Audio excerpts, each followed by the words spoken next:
High Springs, November 27th at 6:30 p.m. Jenny, you're not turned on? Okay.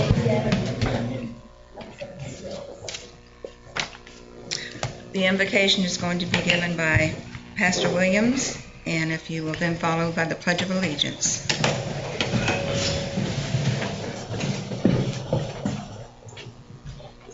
Let's pray. Most gracious God, first of all, let's give you thanks for your grace and your mercy, God. Yes. You have truly showed your grace and mercy toward this city, God, and we just want to thank you for how you have truly blessed us. We want to thank you for every employee of the city, Lord. God, we even thank you for the leadership in the city at this time. God, we pray, God, you continue to lead us and guide us, Lord. Continue to give us wisdom, knowledge, and understanding. And God, as we enter into this holiday season, God, I just pray, God, be a peaceful one and a safe one for each and every one. In Jesus' name we pray. Amen. Amen. I pledge allegiance to the flag Of the United States of America and to the republic for which it stands, one nation, under God, indivisible, with liberty and justice for all. Thank you, Pastor Williams. Roll call, Ms. Palm. Mayor Jones. Here. Vice Mayor Williams. Here. Commissioner James. Here. Commissioner Jameson. Here. Commissioner Ladder. Here. We need the approval of the agenda. There's a couple of items that we need to change. Items 1 and 2 are being removed and replaced by Resolution 2018 AA. Where is that at? Right, very first page. Items under Budget 1 and 2. Those two will be replaced by, you should have a copy there. You see it? Yeah, that's it. Okay. Right. And item 5 under new business, the approval of agreement with Oak Ridge subdivision has been removed. Item 5.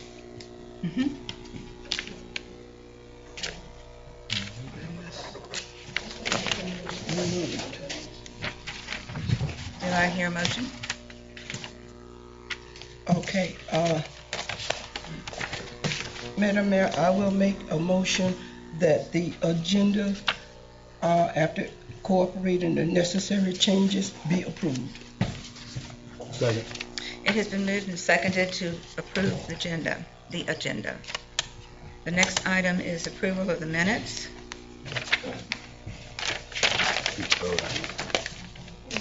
Vote on the agenda. Excuse me, Madam Mayor, did we take a vote on that, the approval of the agenda? I'm sorry. Was that? You can, there was a motion, a second, I believe, so if you Yes. call for the vote, I'm not sure if the vote was called. We've already passed it. Oh, got it? Yeah. Okay. Okay. Madam Mayor, is there any chance for public comment before the vote? Motion? You will have a chance for public comments later. On the motion. You can be heard if you want to be heard on the motion. Yes. Yes, that's fine, Madam Mayor. Yes, okay. Madam Mayor and Commissioners, my name is Rick Howe. I'm the president of the Oak Ridge Homeowners Association. As a individual that's worked tirelessly for a year and a half to try to resolve this, we have brought forth a proposal that we would like, as a community, the owners themselves want to address their commissioners, their elected officers, on the subject of resolving this matter. We have worked hard. We have an offer that we would eliminate any cost of the city, and I think postponing this may risk our funding sources to get this done tonight. So I would ask for the commission to give serious consideration to not pull this from the agenda and to at least hear our presentation and stuff and then make your decision after hearing what we have to say. Madam Mayor, the proposal that's before us will not be approved by legal. It is not in a format. I'm going to call you Rick. Yes, and thank typically for all the citizens in the audience, we address our comments through our mayor. And even though we may disagree, we try not to be disagreeable. So that's kind of the way the hallmark of city government runs. And We've sent a proposal to Julie Name, who is representing the Homeowners Association. Ms. Name sent a proposal back to us. The proposal has been sent to all of the commissioners, city staff. City legal will not approve it as it's in its present format. Typically, we don't negotiate contracts from the dais. We do that on a staff level beforehand. Perhaps to resolve this issue, we may wish to discuss it further. We can do it in two ways. Since we're talking about agenda, we're not getting into the specifics right now. We can do it in citizen comment period. That's one area to do it. The reason for striking number 5 under new business is to discuss and consider approval. City staff is not prepared to recommend approval of this agreement this evening. So that's the reason for striking it from the agenda. And Madam Mayor, may I address the council on this issue?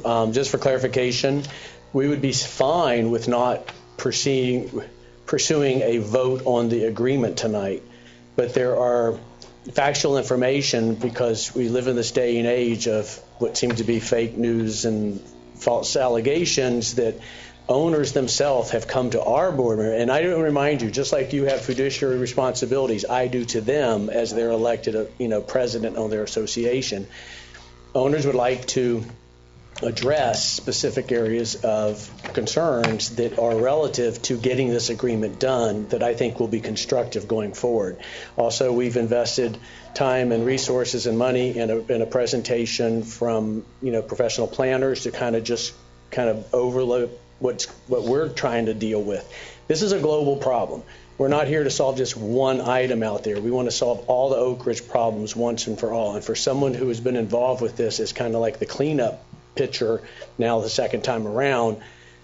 I think it would be beneficial for commissioners to hear what we have to show you tonight. And I don't think we can do that in the under the public format, because I can't present a presentation in that time frame and in that makeup. Well, if we need additional time, perhaps the best way to do this, Madam Mayor, is to let Mr. Howe and Rick, because we know each other a long time, but let Mr. Howe start his presentation under citizen comment. You certainly have, as the chair, the ability to extend the 5 minutes, and I think what he's saying is, I can't get this done in 5 minutes. Let's get going with it under the citizen comment. If somebody wants to amend the agenda and at that point add on this back on for further discussion, we can certainly do that. But I think maybe the most efficient way to get this done, at least get started with it, is under the citizen comment portion. Let him make his presentation. If he's running up on his 5 minutes and needs additional time, extend it. And then at that point, we can see where we're at. Globally, we want this done too. I think there may be I'm getting more into the substance and not talking about it, so I apologize. We're supposed to be talking about agenda items right now. But this is something that we all share the desire to move from where we're at right now to a place of success. So that's, everybody shares that same objective. We would be more than willing, as a matter of fact, we would enjoy getting in the front of the meeting so we could share it with you, our comments and stuff.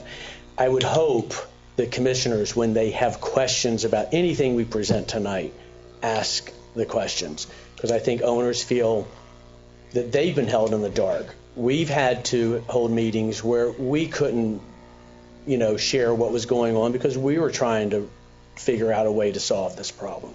But we came here tonight to solve the problem, to get this behind us, to get Oak Ridge right, to not cost the city any money, make our owners happy, make the citizens of High Springs happy.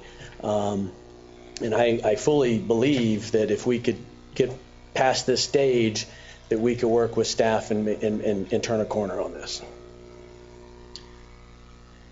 What's the proper procedure at this point? I think, Madam Mayor, let's at least begin this under citizen comment, under that section, and then we can see where we go from there. And Madam Mayor, we have two professionals that are hired people to be here representing us, Jerry Diedenbach from CHW and Julie Name, our counsel. So I would hope that they will be participating with me. So it's almost like 3 of us have this we want to go through, okay? Okay. Thank you. Okay, we are at item numbers 1 We and need 2. to, we need to vote on. Oh, the approval. movement of the minutes, you're right. Approval of minutes. I'll make a motion to approve the minutes of November 8th. Second. It has been second. moved and seconded. I'll- I'm sorry. I'm in favor, that's fine. Oh, okay. I was trying to second, he beat me to it. It has been moved and seconded that we approve the minutes of November 8th, 2018. All in favor? All those in favor say aye. Aye. Those opposed, motion passes 5-0. Now, under item 1, budget, the two items that we have on the agenda are being replaced by resolution 2018-AA. Madam Mayor, I'm going to go ahead and read this in its entirety. It's a fairly short resolution, so I think we can get through it pretty quickly. But I'd like to give you a little bit of a basis as to where we are and how we got here, just so you have a further understanding of what this resolution is all about. Our clerk, Ms. Jenny Parham, was contacted by the Department of Revenue, and it was disclosed that we had a typographical or scrivener's error in one of our budget ads. And as you know, the budget process is very particular. You get reviewed by the Department of Revenue and their audit committee as to the passage. Everybody does. All municipal governments, school boards, counties all get reviewed when you send your budget package to the Department of Revenue. And one of the things they noted was that on the budget summary, there was a millage rate value that was wrong. It was just an incorrect number and was listed at 5.9972 per $1,000 value of assessed property values. And their proper number was 5.88. So what they asked us to do is ratify and affirm that the correct number, that the millage rate is 5.88, which is 1.62% of an increase over the rollback rate at 5.7865 mils. And so that's what this resolution is doing, is it's ratifying, affirming the original resolution, which was correct in all respects. It is also ratifying and affirming the actual budget ordinance as correct in all respects, which it was, and simply saying that there was a scrivener's error on the budget ad. So Jenny and Jennifer have re-advertised for this evening. We've sent this resolution to the Department of Revenue for their review. They've had comment. As late as this afternoon, we made some revisions to this resolution in conformity with the Department of Revenue's recommendations. And so I believe now, hopefully, we're at a point where this resolution will pass muster with the Department of Revenue. So that's basically what this does. Okay. And with that, Madam Mayor, I'll go ahead and read this in its entirety. Please. This is Resolution 2018-AA, a resolution of the City of High Springs, Florida, attaching and reaffirming Resolution 2018-S relating to the determination and fixing of the millage, attaching and reaffirming Ordinance 2018-8, which adopted the 2018-2019 fiscal year budget of the City of High Springs, providing for conflicts, severability, and an effective date. Be it resolved by the City Commission of the City of High Springs, Florida as follows. Whereas the City of High Springs passed its final millage rate for the fiscal year 2018-2019 and fixed the rate at 5.8800 mils. The resolution was correct in all respects, and a copy of the final millage rate resolution 2018-S is hereby attached hereto and incorporated herein as Exhibit A. Whereas the City of High Springs passed its ordinance adopting the 2018-2019 budget on the 24th day of September 2018, and a copy of the ordinance 2018-08 is attached hereto and incorporated herein as Exhibit B. Whereas the City of High Springs advertised its budget summary on Thursday, September 20th, 2018, and the ad contained a scrivener's error as to the millage rate. A copy of the advertisement is attached hereto and incorporated herein as Exhibit C. And whereas the City of High Springs advertised notice that the city would hold another budget hearing, readopting, reaffirming Resolution 2018-S and Ordinance 2018-8, a true and correct copy of the advertisement is attached hereto and incorporated herein as Exhibit D. Now therefore be it resolved by the City Commission of the City of High Springs, Florida as follows. Section 1, millage rate. That the final millage rate resolution for the fiscal year 2018-2019 was fixed at 5.8800 mils, which is a 1.62% increase from the rolled back rate of 5.7865 mils, and Resolution 2018-S is attached hereto as Exhibit A, which is hereby ratified and affirmed by the City of High Springs. Section 2, budget. The budget of High Springs 2018-08, attached hereto as Exhibit B, is hereby ratified and affirmed by the City of High Springs. Section 3, conflicts. All resolutions or parts of resolutions in conflict with any of the provisions of this resolution are hereby repealed. Section 4, severability. If any section or portion of any section of this resolution proves to be invalid, unlawful, or unconstitutional, it shall be held to invalidate or impair the validity, force, or effect. It shall not be held to invalidate, impair, or the validity, force, or effect of any other section or part of this resolution. Section 5, effective date. This resolution shall become effective immediately upon its passage and adoption this 27th day of November 2018. Signature for yourself, Madam Mayor Linda Jones, our mayor, tested by Jane L. Parham, our city clerk, and the appropriate motion is to pass Resolution 2018-AA as read by its entirety.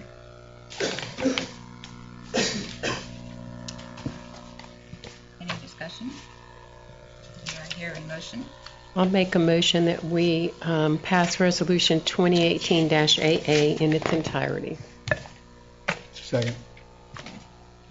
It has been moved and seconded that we approve resolution number 2018-AA as read. All those in favor say aye. Roll call. Aye. Oh, that's right. Mayor Jones, Yes. Vice Mayor Williams, Yes. Commissioner James, Yes. Commissioner Jameson, Yes. Commissioner Lavin, Yes.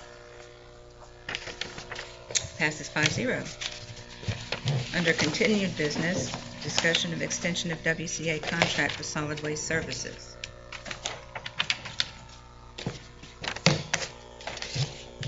Okay, this was on your agenda, I guess, the last two. Can you hear me? Yes. On the last two, I think the last two meetings we've had it, and you asked, I believe Commissioner Williams, Vice Mayor Williams asked for three scenarios. So what I did was I brought one that would adjust only the residential rate, one that would only adjust the commercial rate, and then one that's a blended. And for purposes of the budget, they would all pretty much net to zero, even though you might see like a bottom line profit. There is some unknown variables of depending on number of people that have commercial and whatever size they have and stuff. So if you look at them, the one that makes the most sense, I believe, for us would be the blended, which puts a little bit more on the residential, which has not been raised in 6 years.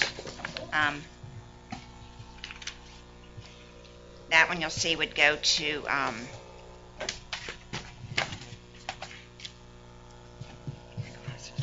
It would raise at $150 per residence. correct, Right? yeah, 150 to yes, to the 21, which over is $18 over a year for each household. Some of the commercial rates we had to raise a little bit more because of what the rates were coming from the provider. You'll see what the current rates were versus the proposed. The notes I have, these rates would be effective to October 2021, is that correct? And then Actually, longer, it's, 2.5 years, so. October 19. 21, Yeah, you're right, I'm sorry. and the contract would go to what date? Because there was incremental increases. So then it would go to September 30th, Okay. 5.5, so it would be 24. September of 2024, it would end. Okay. And they could get an annual CPI adjustment after October of 2021, correct? So 2021, 22, 23, we could do, Right, there'd be 3 years. but it would fix our rate through September of 2024, essentially. Correct. Okay. And the only other difference is the commercial pickup's not going to be 2 days a week. We're going to give them additional bins and reduce that down to 1 day a week unless they want to pay extra for the second day pickup. Yes, ma'am. I'm Skip McCall with WCA for the record. Good evening, Madam Mayor, Commissioners. Good to see you guys again. But yes, Commissioner Lavin, that's correct. The actual commercial carts, not the commercial dumpsters, but the carts themselves would be moved to that Friday. And those customers would not see any increase at all, and they would be able to have multiple carts if they desire. Okay. Right, but their rate would be Would not change. increased. It's But- $2.57 for those But what customers. he's, Yeah, but all right. they're, for having twice, the extra carts they wouldn't be charged for. So I Right. want to make that clear, that the rate itself would change, Right. but it wouldn't be due to the number of carts they had. Correct. Okay. And then what would you notice them? You would notice them about the 1 day a We week would pickup? start notice, we have to do it. You have to notice at least 30 days before the bill. So we would start noticing everybody in January. Okay. They do have gosh, correct me if I'm wrong, Jenny, we have to notice them before we actually change the rates. So we would put it on the bills in January.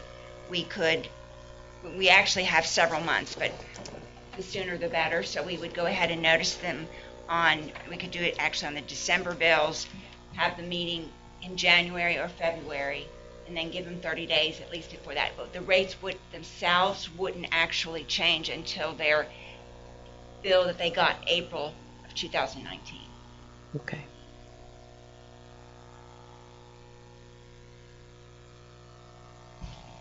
Any other discussion? The current CPI is at what percent?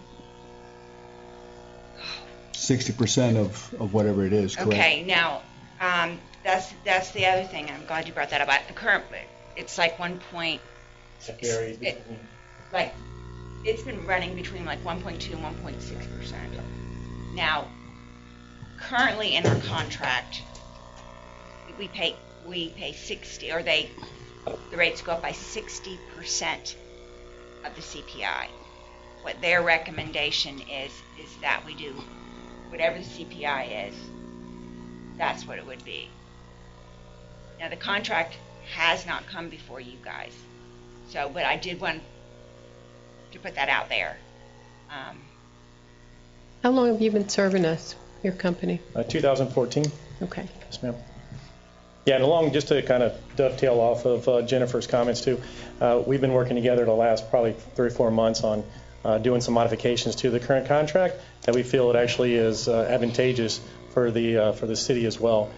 Things like what we just spoke of, and of course the city is asking for liquidated damages to be in the contract. So if on a day that we slip up, then we're responsible for that. So there's some things that I give, I think, Jennifer and the city staff here some assurances, and as well as helping us out as well on the other things that we've described. So. Yeah. So I'm just curious, if we got a rate increase, why are we doing the CPI thing? Why doesn't it stay the same? Well, that's what we proposed for the last 3 years of the contract. So we're going to keep it, no change for the first 2.5 years. So if you remember way back when we first started the contract, we did the same thing initially. We held those rates in place. So essentially 2 years went by, but we didn't have any adjustment. And also too, by the way, on a additional note to that, this past October, we were due for an additional CPI, but we decided to forgo that because we, in good faith, felt like we wanted to work with Jennifer and staff with this contract renewal. So for the first 2.5 years, there's no rate That's increase correct. at all? No raise at all to No residential CPI, or no nothing. CPI, no rate increase at all. Then after this 2.5, the rate stays the same for the next 3 years, but the CPI can be adjusted. Yeah, whatever the CPI rate is, or whatever the percentage of that CPI is, The correct. full rate of the percentage. Correct. Currently, it's 1.3. Thank you, Jenny. Yeah, they're not, they're usually. They're deal breakers, aren't they? They're usually not that. It's less than normally the cost of doing business. So overall, Jennifer, is the increase in what WCA is looking for, if you take the CPI increase, 60% of the CPI, are we within that? Even though there's been no increases over time, or if we take that increase over that period of time, are we still within that contractual provision? Do you understand what I'm saying? I may not be asking it very well. As far as what they've charged us, they've not. No, looking at the contract. The current contract, they've not changed their rates except for the CPI for 3 years. Now, the increase that WCA is looking for now. It's higher. Well, and he explained, that the recyclables are having to pay to get rid of. He talked to us about that at the last meeting, why those rates had to go up, because the cost of taking care of the garbage has gone up considerably for all carriers. I mean, for example, right now we're getting charged for residential, I think it was $12.82, and it'll go to $14.50. So 1% of that is only like 10 cents. You said deal breaker. If you look at the increase that could have been occurred, that could have happened since Still then. wouldn't be enough. Still not enough. It's only 1%, 1.5%, and it's gone up from the old contract to the new contract. It would be more than the CPI every year. I think that's what you're asking me? That's what I'm asking. Yeah, it would be. I think if you go outside the contract, you need to rebid it. That's the problem I'm having at this stage. I thought if there was the provision to extend it, just like There is. we did for the, there's a provision. Is there not? Yeah, it's a provision to negotiate the terms and the rate. I think we have in the contract. We have that ability to, as long as the city agrees to the terms and rate of the provisions that we set forth, I believe is how we read that. Yeah, I thought. It is in there that 6 months prior, it's in that contract that we could extend it with a. Right, providing the. Providing that you guys were in agreement to it. Exactly. So I have to tell you that I met someone at the store the other day who said that the garbage pickup is much better because I tortured you for so long about the garbage pickup issues. So I just want you to know that somebody noticed and was appreciative that their recycling and their yard waste and everything is being picked up without any blips in the system. That's awesome. That's good. I'm glad to hear that, and definitely we'll pass those sentiments along to our operations team. It's been we've had a lot of, communication changes that we've done here with the city that have really enhanced, I think, the overall collection for the city as well. And it's been through a lot of hard work and dedication for staff and Jennifer and her staff as well. So I think we got to a point where things have gotten pretty good, not only collectively, but on a communication standpoint as well. So it has come a long way. It really has. So are we voting to have them bring a contract back to us? Are we voting to move forward with an extension of their agreement? What do we want to do? We would have to bring a contract back to you. Okay. But what their agreement says is you guys have to, 180 days before the end of the contract, have to agree to negotiate, do a contract. But it would not be just like an automatic extension with these rates. Right. The contract would come back to you guys. Right. So let's But clarify. we have, Go ahead, I'm sorry. No, go. But we do have to let you know which one we want to go with. I mean, you've given us 3 options here, right? No. Not at you this don't have- point. This is just some examples. No, that, not until you do till we actually do the contract. If these are examples of the ways that we can use their rates and use our rates to offset them. Okay.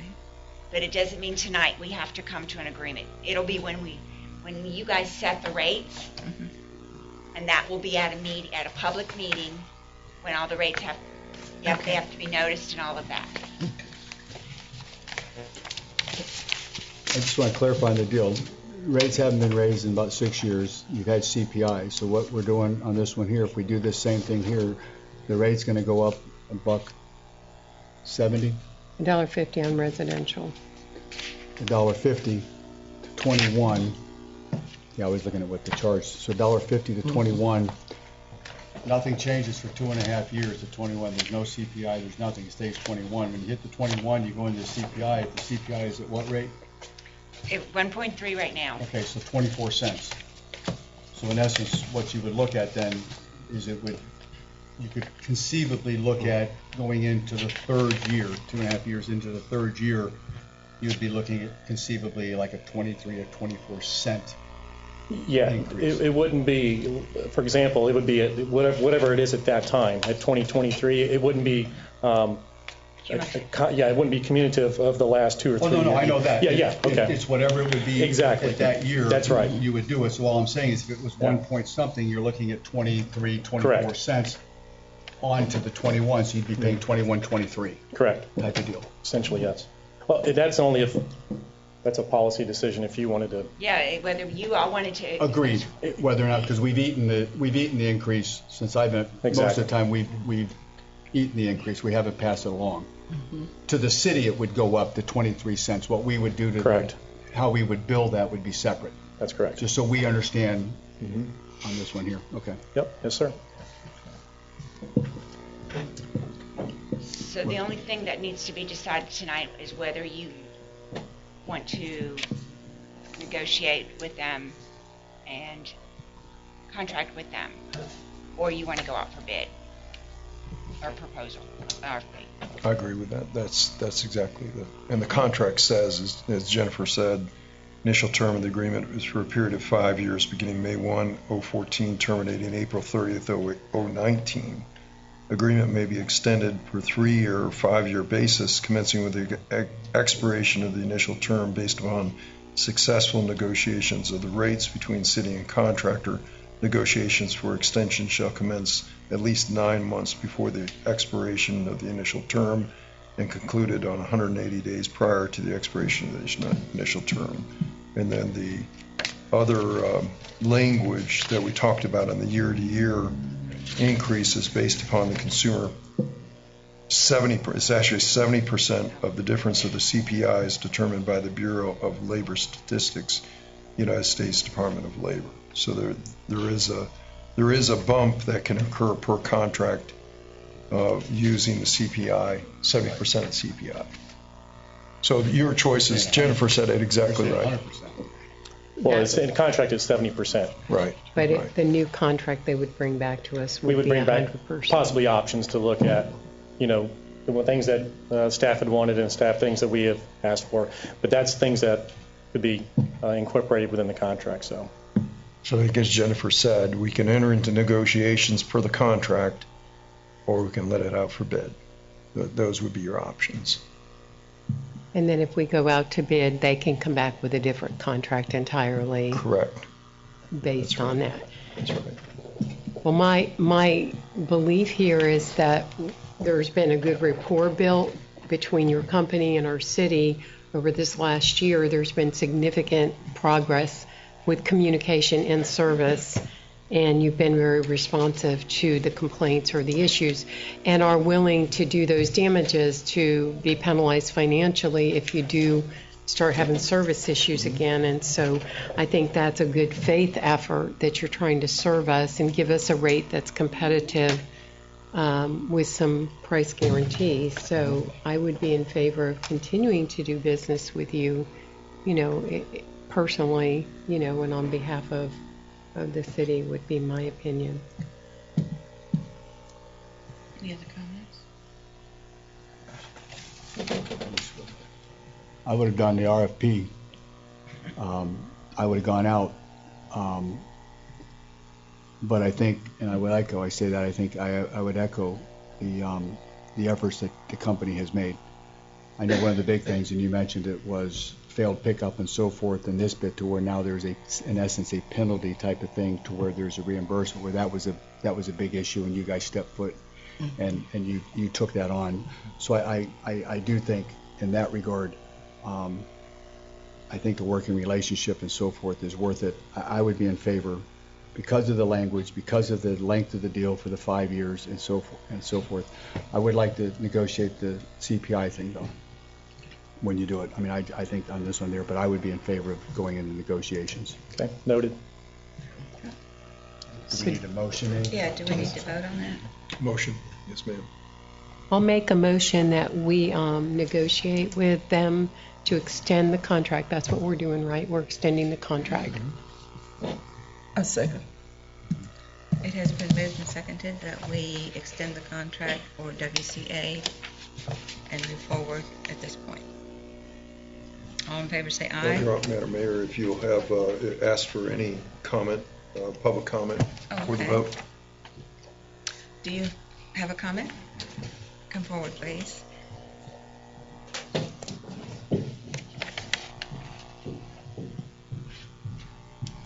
Good evening, Madam Mayor, Vice Mayor, Commissioners, City Manager, City Attorney. For the record, my name is, I'm not that tall. For the record, my name is Dana Miller. I'm representing Waste Pro of Florida, located in Alachua. I think there's three things to be considered when you're considering whether to renew or go out for bid or an RFP. Obviously, the first thing that comes to everybody's mind is cost and price. And I think some of the questions that as representatives of your city, you want to ask yourselves, and it sounds like you guys have been, you want to ask if the cost and the price is competitive and fair in the marketplace, and is it competitive and fair to your constituents and your businesses? What does that look like within the market of Alachua County and North Florida?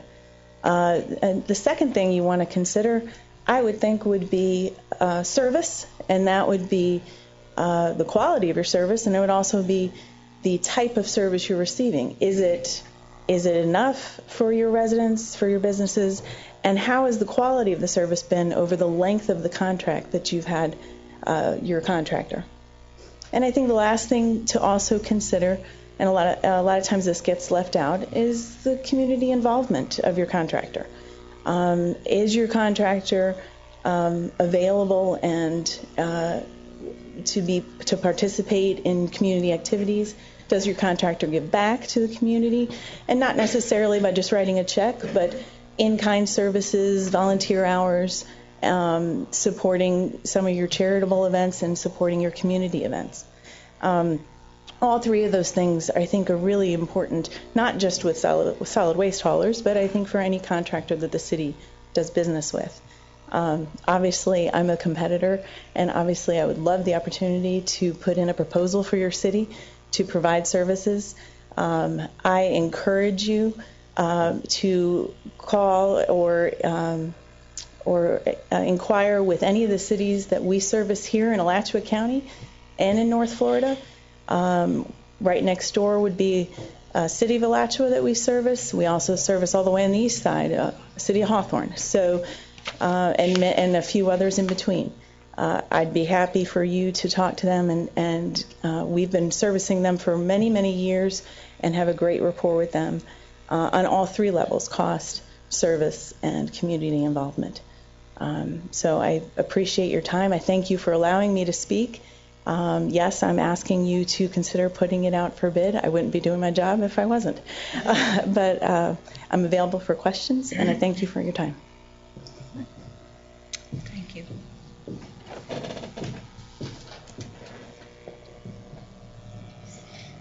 We can go to negotiations. If we don't arrive at something, then you could go out. So that we're not locked in. Correct. Okay.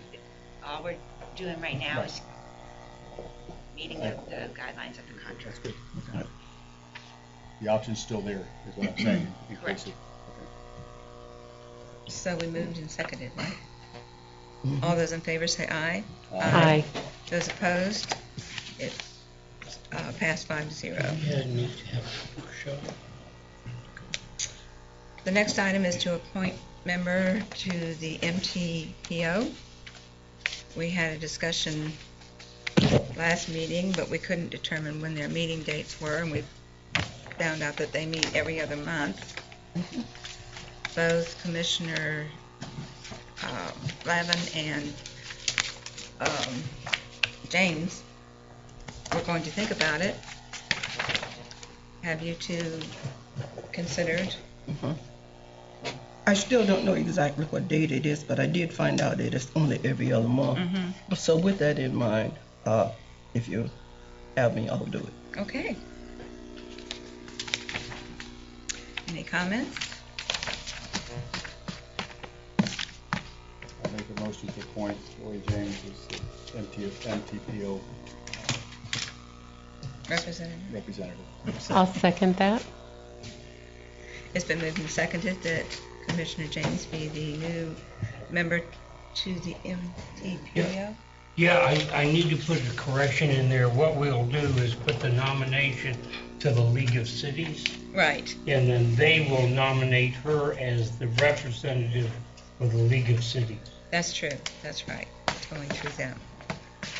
So Can you we change the motion?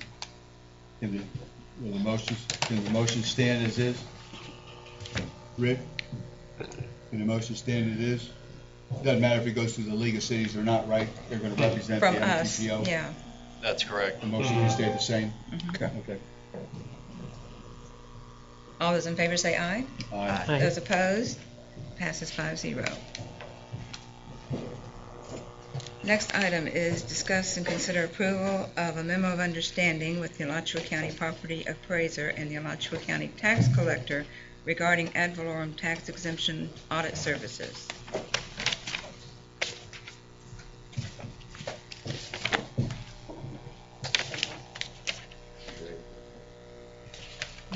Evening, Madam Mayor, Good evening. members of the commission, Mr. Manager, citizens and attendants. I appreciate the opportunity to appear before you tonight and talk about what it is I'm trying to ask you to do. On the simplest of levels, there's two programs that exist currently in my office that I'm trying to do in a more efficient and timely manner. And the way that I'm trying to increase this efficiency is by contracting with a third-party tax management associates, or TMA, to do a portion of that work. What is unique is that they're going to do this work on a commission basis versus being paid up front for it. So what ends up happening is they want to be paid for the money that they collect, or a percentage of the money that they collect that's not being currently collected. And as you know, when we go to pay our property taxes, we can't elect to say, well, I like the city of High Springs, but I don't like the Board of County Commissioners, so I'm just going to pay the High Springs portion of it. The collector will send the payment back and say, no, you got to pay it all. Likewise, once the collector receives that money, then he disperses it based on those same percentages that came in on the millages for whatever was done. So that's the law. In order to do any variance from that, then you, as the jurisdiction, have to give the tax collector permission to make that payment. And that's what the memorandum of understanding is asking you to do, is to give the tax collector permission to pay the percentage that TMA wants out of these new monies to TMA directly and to give you the balance of it. Now let me drop back and talk about the programs. The biggest of the two programs probably is the homestead exemption investigation. It's a program that we currently do. We find people that have been ineligible for the exemption. We go in, we take it away. Liens are filed against the properties or the back taxes that were owed, along with penalties and interest. What we do currently is we take all the returned mail. We mail out the trim notices, the ones that come back, or the collector tells us what tax bills got returned, or we send out the notices of renewal of homestead exemption, and those come back. And we start going through those one at a time, trying to figure out whether or not it's postal error or whether or not the person who was getting that's no longer eligible for homestead exemption. We do have a contract with LexisNexis, which is a huge database company, provides data to all the credit bureaus in the United States. And we have the ability to go in there and ask LexisNexis questions. You know, every question we pay a fee. What TMA has is an agreement with LexisNexis that allows them to go in with the computer to ask all the questions that we might ever ask,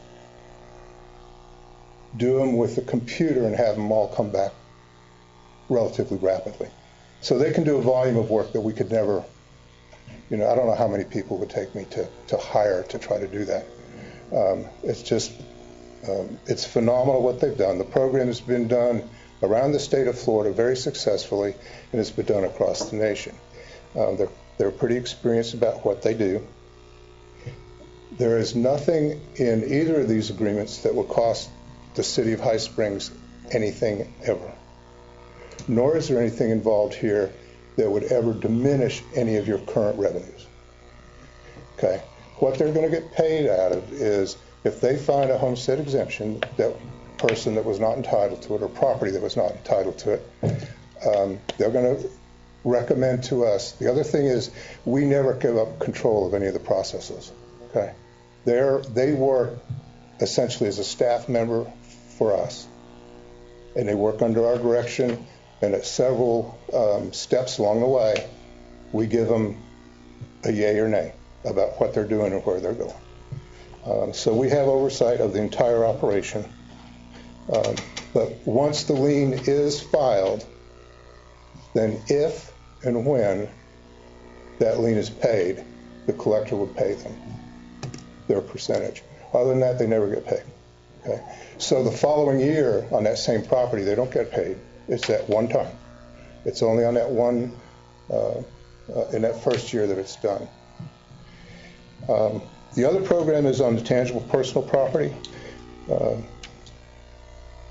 I have a requirement to inspect those properties once every 5 years, the same as I do on real property. It's a little different scenario, and some businesses are more complicated than others. I, quite frankly, can't afford CPAs. And so what happens is, with this agreement that I have with TMA, I would get the services of CPAs, as many as I needed. We would, again, the work would be totally done underneath our control and at our direction. We would nominate a certain number of audits that they would do on an annual basis, and if they were to find that those businesses were not returning to us for collection all of their property, they're going to collect a fee based on the percentage of the property that they discover that those businesses have not been reporting. That's kind of a nutshell, and I think, you know, it's time for me to be quiet before I say something wrong and try to answer the questions. You know, I don't need to try to guess what questions you have and answer something you really don't want to know about. So if Madam Mayor, if we could open up to questions from the commission, I'd appreciate it. Anyone have any questions?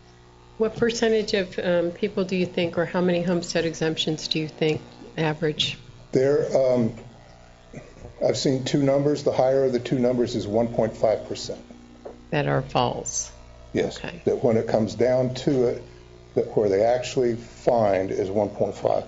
Now, for perspective, High Springs has 1,500 homestead exemptions in the city limits. So if that percentage holds true, we're talking about 21 people, or 21 properties, excuse me. People never qualify for exemptions. Properties qualify for exemptions, okay? But we're talking about 21, 22 properties. It's far more common to find people who misunderstand the exemption process than it is to find people that are actually trying to intentionally defraud the system. Now, we do find people that are trying to defraud the system. You know, we've found renters who have stipulations in their leases that they will accept any mail from the tax collector or the property appraiser. They will never tell the property appraiser or the tax collector that they're renting the property and that they will forward this mail to the landlord. You know, we have found those. That's true. But what's far more common is, you know, families of modest means. Grandma dies. Granddaughter or grandson's been living there for a number of years with grandma, taking care of her. They may be the only heir or just one of several heirs. They would, in fact, because they are an heir, have been entitled to a homestead exemption or qualify the house for a homestead exemption if they had filed. They don't file. That homestead renewal card's going out in grandma's name, and grandma's dead. So grandma can't have qualified that property. I mean, those situations are more of what we deal with, and they're more education. Those people are not trying to defraud the system. They think they're doing the right thing. They just, you know, the property is modest enough that it doesn't require going to the court. I forgot the word there. Probate. Doesn't need to be probated, so there's no public notice. Grandma may have died over in Trenton, so we never see the death certificate because it's in Gilchrist County. But you know, those are the more common situations. But it's a very small percentage of what they have. On the other side, we get all the rest of them get affirmed that we're making good decisions, and there's about 45 to 48,000 countywide. So all of the the 98.5% would get affirmed that we're doing a good job.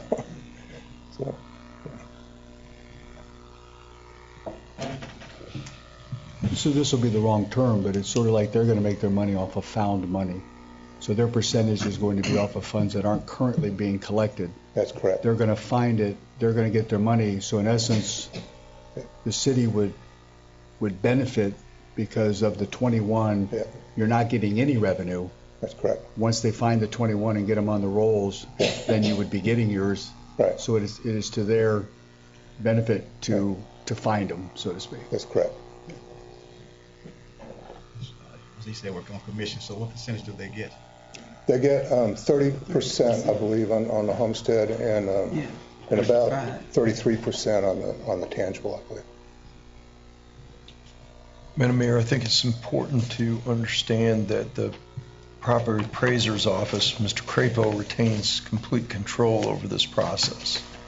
So once there is a hit, yes, or where there is an investigation that's being done, and they turn the account over to Mr. Crapo, he has the determination, okay, go forward with it. If it's a situation where, for instance, it's a husband and wife that may be separated, there might even be a written separation agreement between the husband and wife, and each claims a homestead, and Ed's been our property appraiser for 38 years. Yes, sir. 38 years. You know, and I lied last night when I told you I'd known you since you had dark hair. You'd never had dark hair. True. And I used to have more hair. I woke up in the middle of the night and went, doggone it. So if he knows that that's the situation, and being from this county and doing the job that he's had for so long, he knows certain situations that are like that, and he doesn't turn that over to TMA. There's no real incentive for him to do that. So he retains complete control over what is investigated. So that's one point that I wanted to make sure that you all have. There's out clauses that he has under the agreement. If for whatever reason TMA is not performing, he has the right to cancel the contract. We have a right to get out of it from our standpoint. So we've investigated, we've vetted this, both the underlying contract that he has with TMA, the MOU that he's proposing that each of the cities and the county and City of Gainesville School Board, and all of those entities have already entered into the contracts. Now he's going around to the other communities, the smaller, what we call the small cities, and he's asking for their uniform adoption of this. So far, Newberry's approved it. As I said, Alachua County's approved it, the school board's approved it, City of Gainesville's approved it, Micanopy's approved it, Archer's approved it, and now he's asking for our approval as well. So legal approves the memorandum of understanding, Madam Mayor. Any other comments or questions? Thank you, Mr. Crankle. Thank you. Do I hear a motion? Yeah, I mean, I'll make a motion to, how do you want us to say this, Mr. Walker? What would you want us to say to make it appropriate? For the appropriate officials to enter into the memorandum of understanding for the use of property tax collections to fund certain ad valorem tax exemption audit services, memorandum of understanding between Alachua County property appraiser, Alachua County tax collector, and the City of High Springs. Yeah, that's what I was going to say. Do I hear a second? That would be my motion. Second the motion. It has been moved and seconded that we approve the What was said. yeah, what was said. I was going to try and read it, but I couldn't. What Mr. Walker said.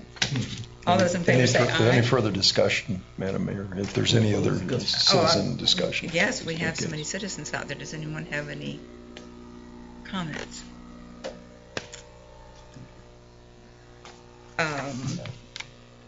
It has been moved and seconded that we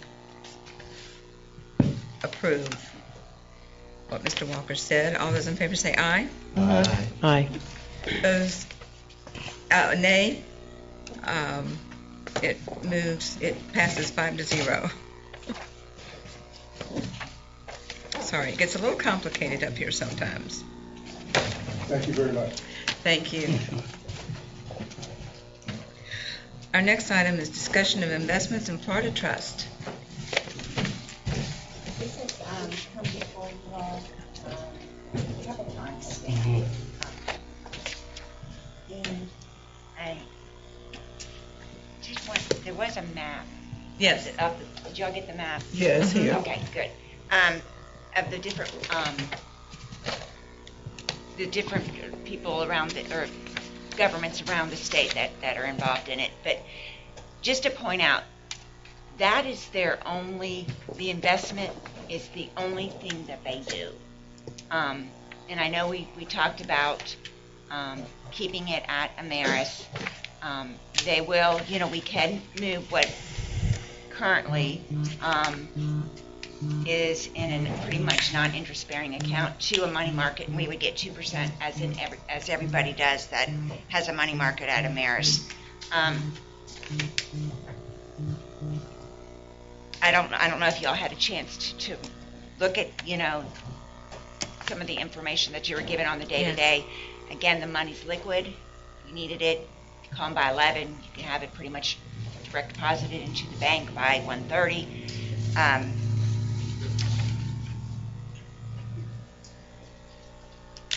I just want to say that I feel that they have I have felt dealing with both Ameris and the trust that I felt like they have a more vested interest in us. They have gone out of their way. They come here to visit. I think they're out of Orlando. She emails me just information and stuff. It's something that I feel like that the city would benefit from.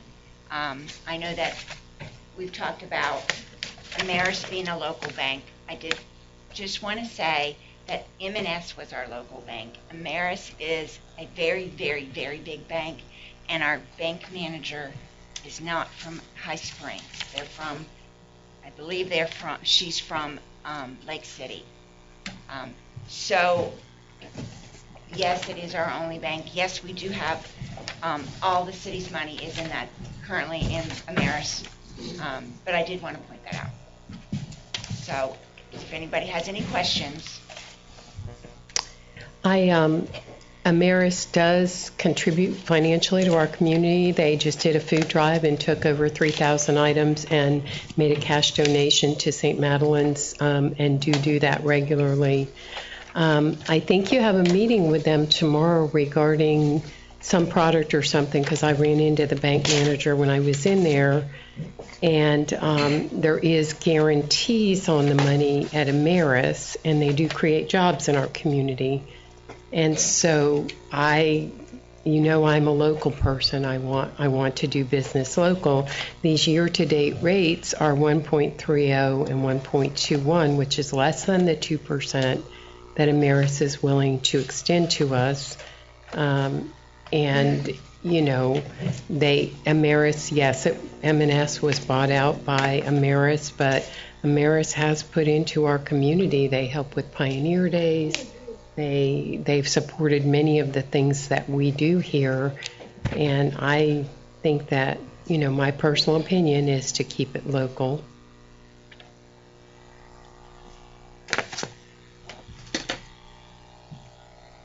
Any other comments? I'm pretty much in favor of the trust, and my reason is that's what they do. That's what they do. They've been in this business for a long time, and they know what they're doing. I'm not saying Ameris not, but just like M&S went away, who knows? Ameris might go away one day, but I believe all the trust gonna be here for forever. And then plus that's what they do. Yes. I'm pretty much in favor of that. And remember, too, we're not taking all the money out. We have multiple, 8 or 9 bank accounts there. 9 or 10, probably. It's one bank account that's going to be moved. And that's the bond. The final bond payment is the bank account that would be the one that would be moved. So we moved that one over, and we still have one at Ameris. Yes, ma'am. We have one on the money market currently, right now, that is the reserve fund. Right now, it has about $575,000 in it. And then we have the CRA, the impact fund, all the customer deposits. They're all sitting at Ameris. Okay. Also, that bond is what? How many years? 40. 40 years? Yeah. Well, only 30 now. Only 30 now. Yeah, there you go. Only 30 now. Okay. So, you're looking at 30 years. You'll still be here. I'll definitely not be here. I'll be 90, but I'll be here. That's why I'm inclined to go with the trust, because it's a long period of time with the bond. I called them. I spoke with members of the Florida Trust, and then I spoke with the representative of their investment group who actually invests their money, like a third-party person. Had a lengthy conversation with them.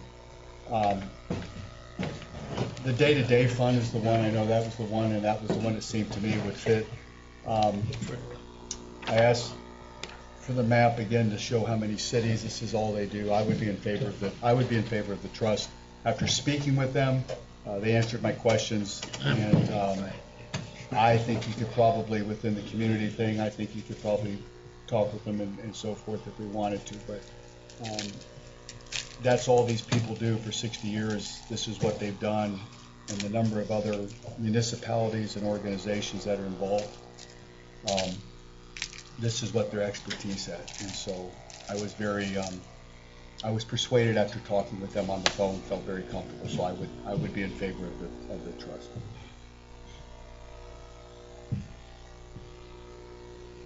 I too am in favor of the trust. I think agree with everyone else that they've been in business a long time.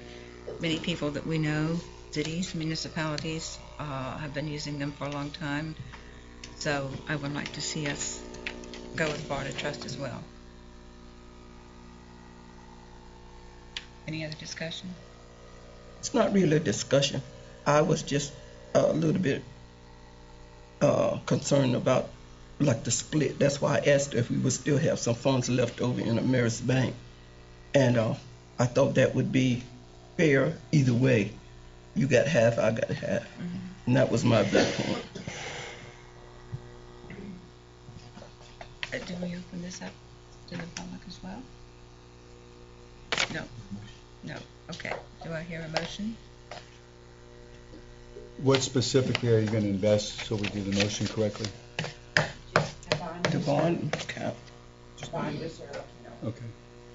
So I make a motion that we go into agreement with Florida Trust to invest the bond.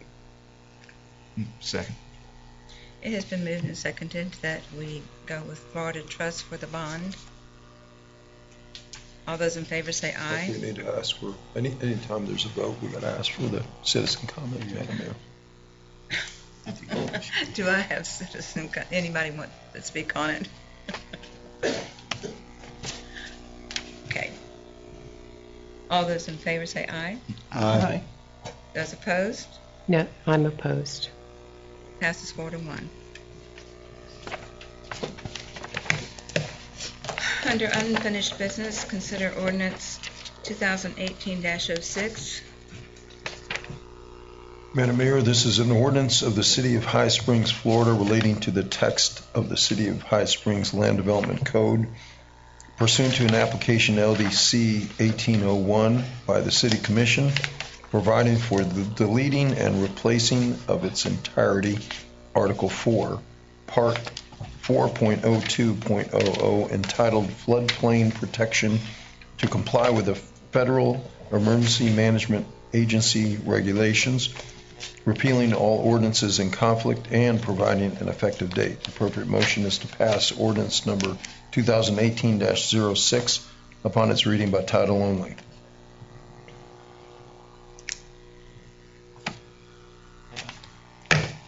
There is nothing really that's different than what we've been dealing with, is there? That's correct. Is there any comment, questions? From the audience? Oh, beg your pardon. I now open the public meeting for ordinance number 2018-06. No comments? I close the meeting, public meeting. For the sake of the audience, we're not just skipping over this. It's our second reading on it, so we have discussed this before. Right. I want y'all to know that. It's our second reading. I'll make a motion to pass ordinance 2018-06 on second reading. I'll second that. It has been moved and seconded that we pass ordinance 2018-06 for the second reading. Vice Mayor Williams? Yes. Commissioner James? Yes. Commissioner Jameson? Yes. Commissioner Lavin? Yes. Mayor Jones? Yes. Motion passes 5-0. Next item is consider ordinance 2018-09.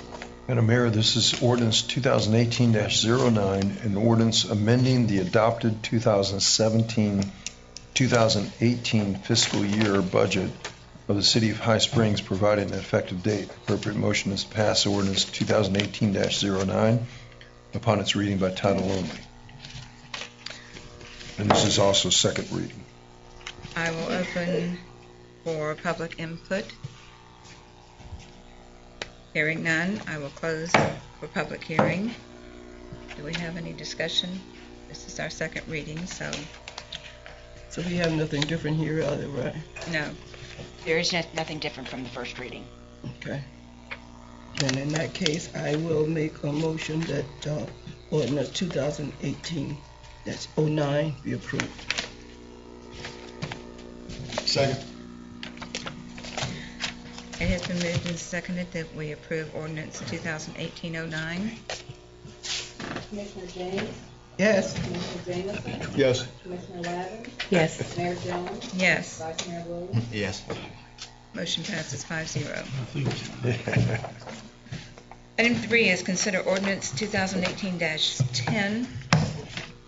Madam Mayor, this is an ordinance of the City of High Springs, Florida, pursuant to the petition number Annex 18-02 relating to voluntary annexation, making findings, annexing to and including within the boundaries of the City of High Springs, Florida, certain real property located in Alachua County, Florida, which is reasonably compact and contiguous to the boundaries of the City of High Springs, Florida, redefining the boundaries of the City of High Springs, Florida, providing for land use classification of the real property to be annexed, providing that effective January 1, 2019, the real property to be annexed shall be assessed for the payment of municipal ad valorem taxes and shall be subject to all general and special assessments, providing that the existing licensed businesses, trades, or professions operating within the real property to be annexed may continue such businesses, trades, or professions throughout the entire boundaries of the City of High Springs, Florida, directing the city clerk within 7 days of the effective date of this ordinance to file certified copies of this ordinance with the Florida Department of State, the Florida Office of Economic and Demographic Research, the Clerk of the Circuit Court of Alachua County, Florida, the Chief Administrative Officer of Alachua County, Florida, the Property Appraiser of Alachua County, Florida, the Tax Collector of Alachua County, Florida, and all public utilities authorized to conduct business within the City of High Springs, Florida, providing severability, repealing all ordinances in conflict, and providing an effective date. The appropriate motion is to pass ordinance number 2018-10 upon its second reading by title only. I will open for public hearing. If there's any input. Hearing none, I close public hearing. This is the second reading. Do we have any comments? I'll make a motion to pass ordinance number 2018-10 on its second reading. Second. It has been moved and seconded that we approve ordinance 2018-10 as read. Commissioner Jamison? Yes. Commissioner Lavin? Yes. Mayor Jones? Yes. Vice Mayor Williams? Yes. Commissioner James? Yes. The motion passes 5-0. Item 4 is consider ordinance 2018-11. Madam Mayor, this is ordinance number 2018-11, an ordinance of the City of High Springs, Florida, pursuant to the petition number Annex 1803 relating to voluntary annexation, making findings, annexing to and including within the boundaries of the City of High Springs, Florida, certain real property located in Alachua County, Florida, which is reasonably compact and contiguous to the boundaries of the City of High Springs, Florida, redefining the boundaries of the City of High Springs, Florida, providing for land use classification of real property to be annexed, providing that effective January 1st, 2019, the real property to be annexed shall be assessed for the payment of municipal ad valorem taxes and shall be subject to all general and special assessments, providing that existing licensed businesses, trades, or professions operating within the real property to be annexed may continue such businesses, trades, or professions throughout the entire boundaries of the City of High Springs, Florida, directing the city clerk within 7 days of the effective date of this ordinance to file certified copies of this ordinance with the Department of State, Florida Office of Economic and Demographic Research, the Clerk of the Circuit Court of Alachua County, Florida, the Chief Administrative Officer of Alachua County, Florida, the Property Appraiser of Alachua County, Florida, the Tax Collector of Alachua County, Florida, and all public utilities authorized to conduct businesses within the City of High Springs, Florida, providing severability, repealing all ordinances in conflict, and providing an effective date. The appropriate motion is to pass ordinance 2018-11 upon its second reading by title only. I will open the public hearing for public input. Hearing now, I close the public hearing. This is our second reading. Any issues? I'll make a motion to pass ordinance 2018-11 on its second hearing. Second. It has been moved and seconded that we approve ordinance 2018-11. Commissioner Webb, Yes. Mayor Jones, Yes. Vice Mayor Williams, Yes. Commissioner James, Yes. Commissioner Jameson, Yes. Next item is citizens' requests and comments.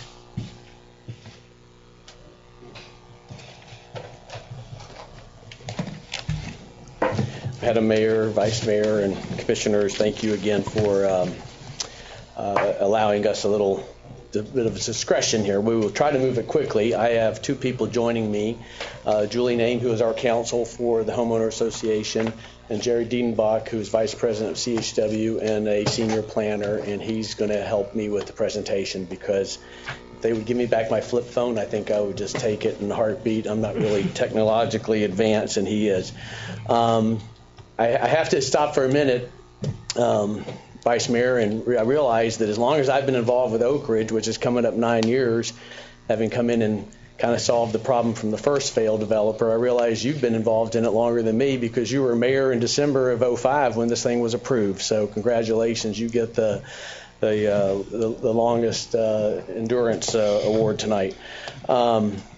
Just briefly, the nature of a homeowner association when a subdivision is being developed is totally controlled by the developer. It's just is part of what the state of Florida allows a developer to do called a declarant, and they get to control the subdivision while it's being developed. In late 2016, in the first half of 2017, it was evident that Innovative Homes, which was the declarant and developer at the time of Oak Ridge and Phase 2, was having financial difficulties. In fact, in our early negotiations, trying as owners to get things done, realizing that his resources were limited, and then I think in July, you terminated his agreement, so we got notice of that. So the owners came together. In the state of Florida, if a developer, a declarant, falls below a certain percentage of control of a subdivision, it's generally 10%, owners can elect willingly on their own to say we want to take control of our subdivision in our homeowner association. I, as an individual and a homeowner, and I actually have a residence in Oak Ridge myself, as well as some additional properties, hired Julie first to represent me as an owner to solicit input from the other owners. That meeting took place in August of 2017. We had a great attendance, both Phase 1, Phase 2. We probably had close to 100 people there. We had a unanimous vote and decision, yes, we wanted to take control. So at that moment, under state law, we became an owner-controlled board. The owners elected their own directors. I was elected and asked to serve as president and said I would. So at this point, I'm going to have Julie kind of give you some context of what our limitations are, because we are bound by certain rules and covenants in items in our own regulations of our own subdivision of what we can and can't do. So I'll turn it over to Julie for a second. Good evening, Madam Mayor, Commissioners. Just to give you all a quick overview of these issues from the association's perspective. The association doesn't own the right-of-ways in Phase 2 in Oak Ridge. Our governing documents provide that the right-of-way areas are specifically excluded from the common area, so the association's authority and ability to, for example, assess, to make modifications or repairs to those areas is limited.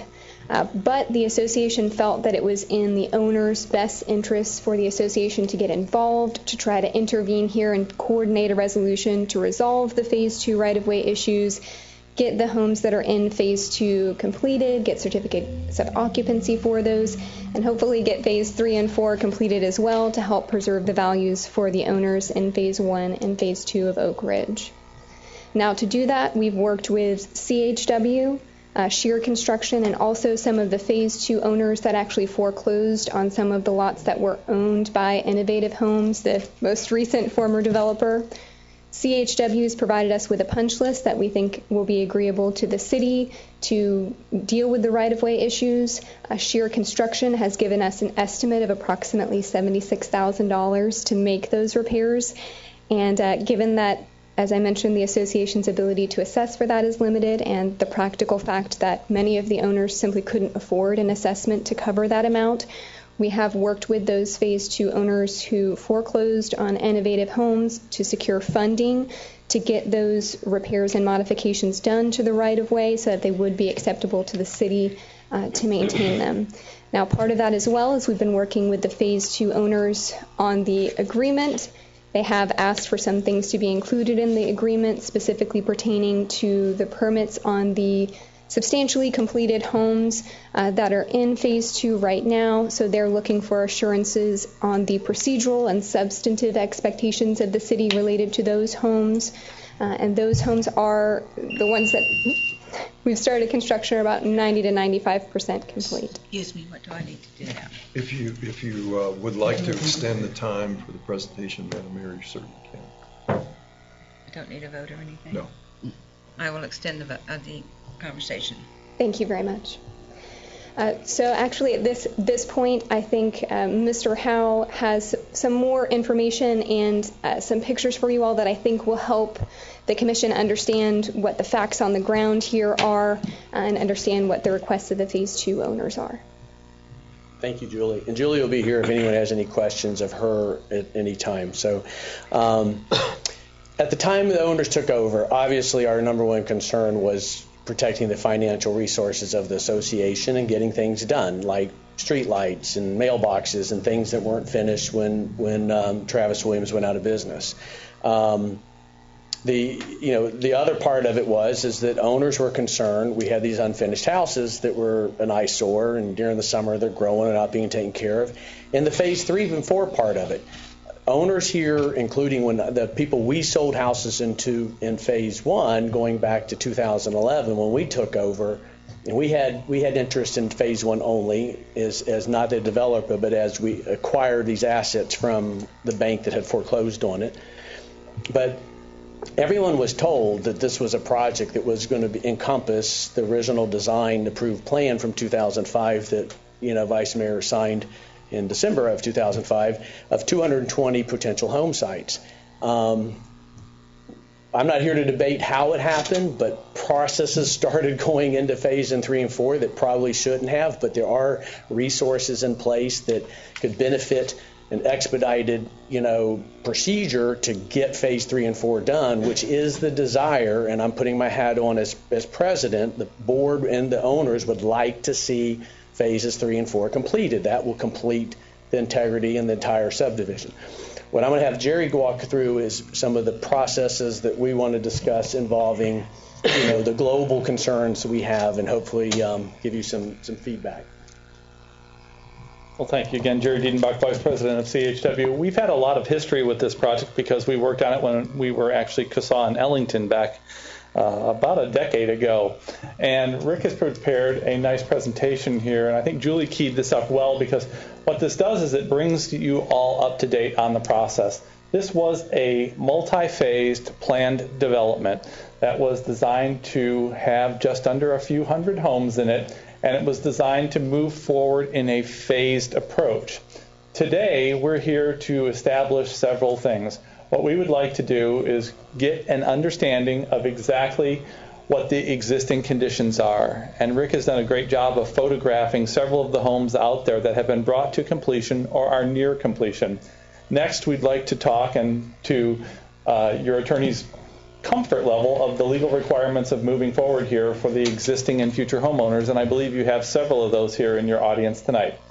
We have confirmed that the entitlements exist. The land use and zoning is valid upon the property, which will allow it to move forward. And we have confirmed that the engineering plans can be constructed prior to the Thanksgiving holiday. It's not a very large set of plans. It's only 55 pages. So we have gone through here to make sure that this maintains consistency with current Water Management District standards, as well as Department of Health standards, and of course your Land Development Code for roadway and design standards.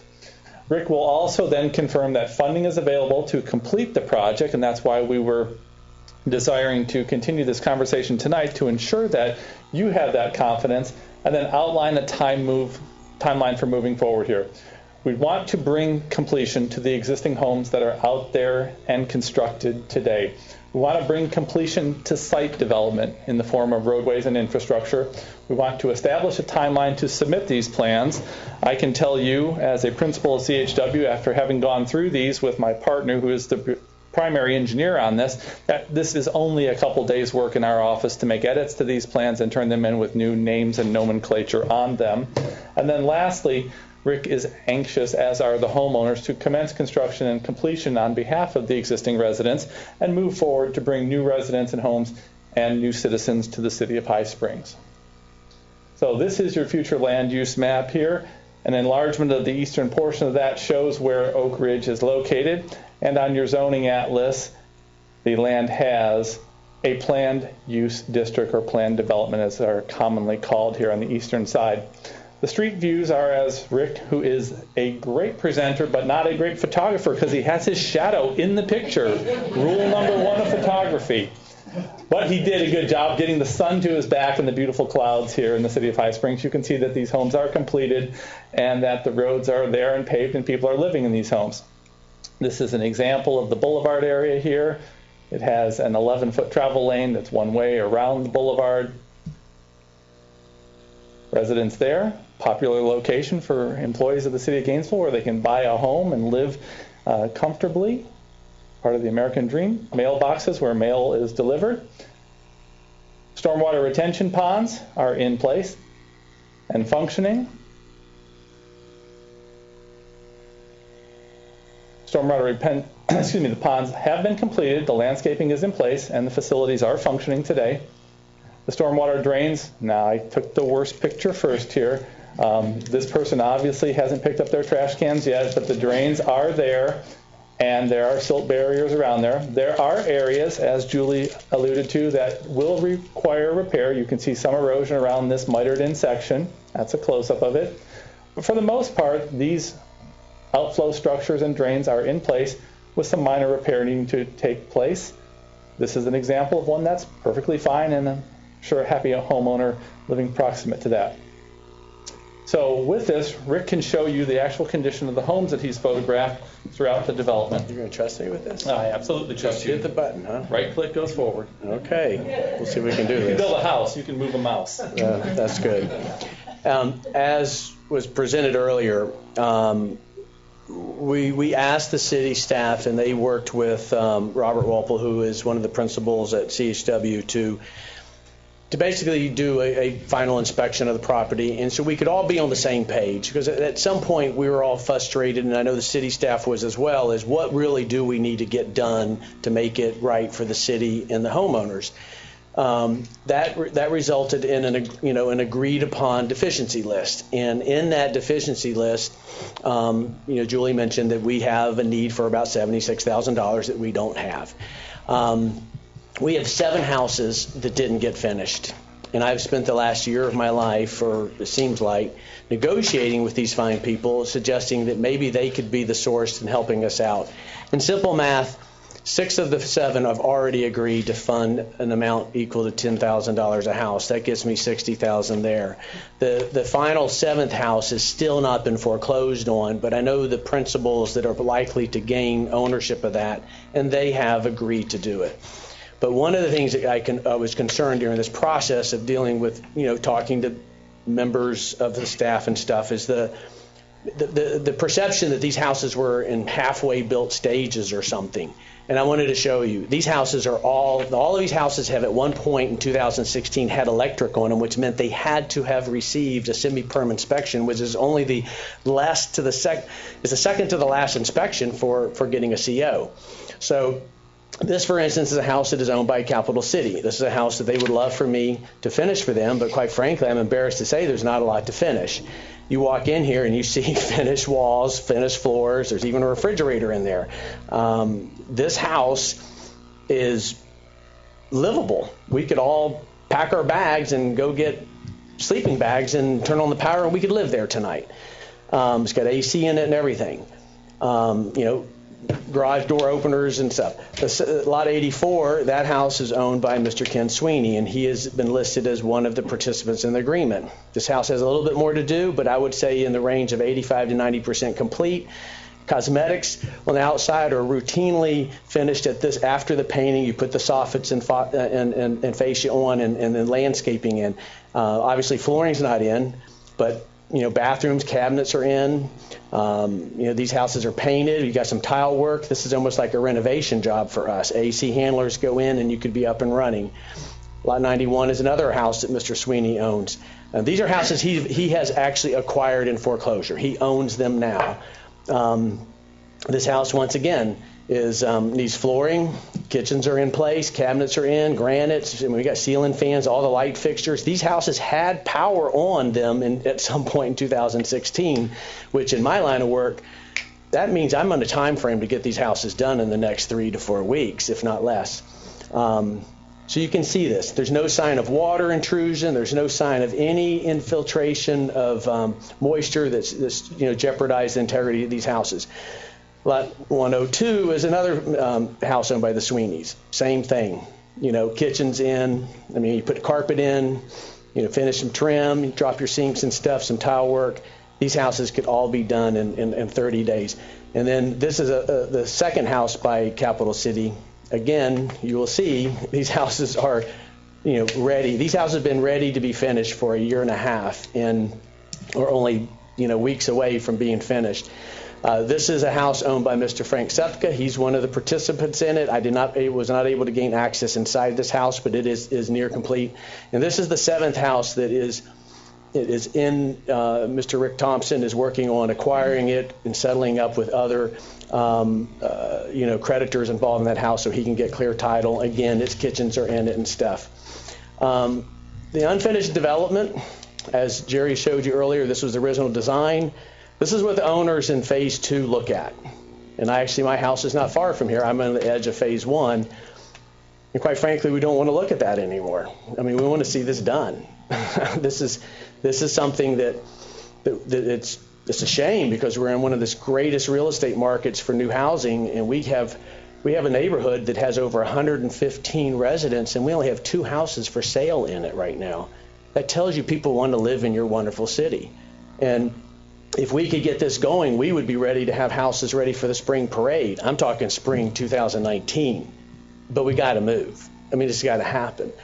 One other item that we talked about in our agreement is the second entrance never got any signage or whatever. We understand there's permitting requirements, but you'll see that, unfortunately, I didn't get pictures of the first one that does have a pretty entrance. This has none, has no lighting and stuff. What is being negotiated with the principals involved in the future phase is that they would be willing to fund, that signage and that entrance for the owners, because the owners don't have the means to do this. You'll have some owners that want to come up and talk. We've been having meetings as owners for a year and a half trying to solve this. I'm not going to lie, some of them are pretty upset because they feel like, they're getting dumped on for something they didn't create and have to figure out a way to fix.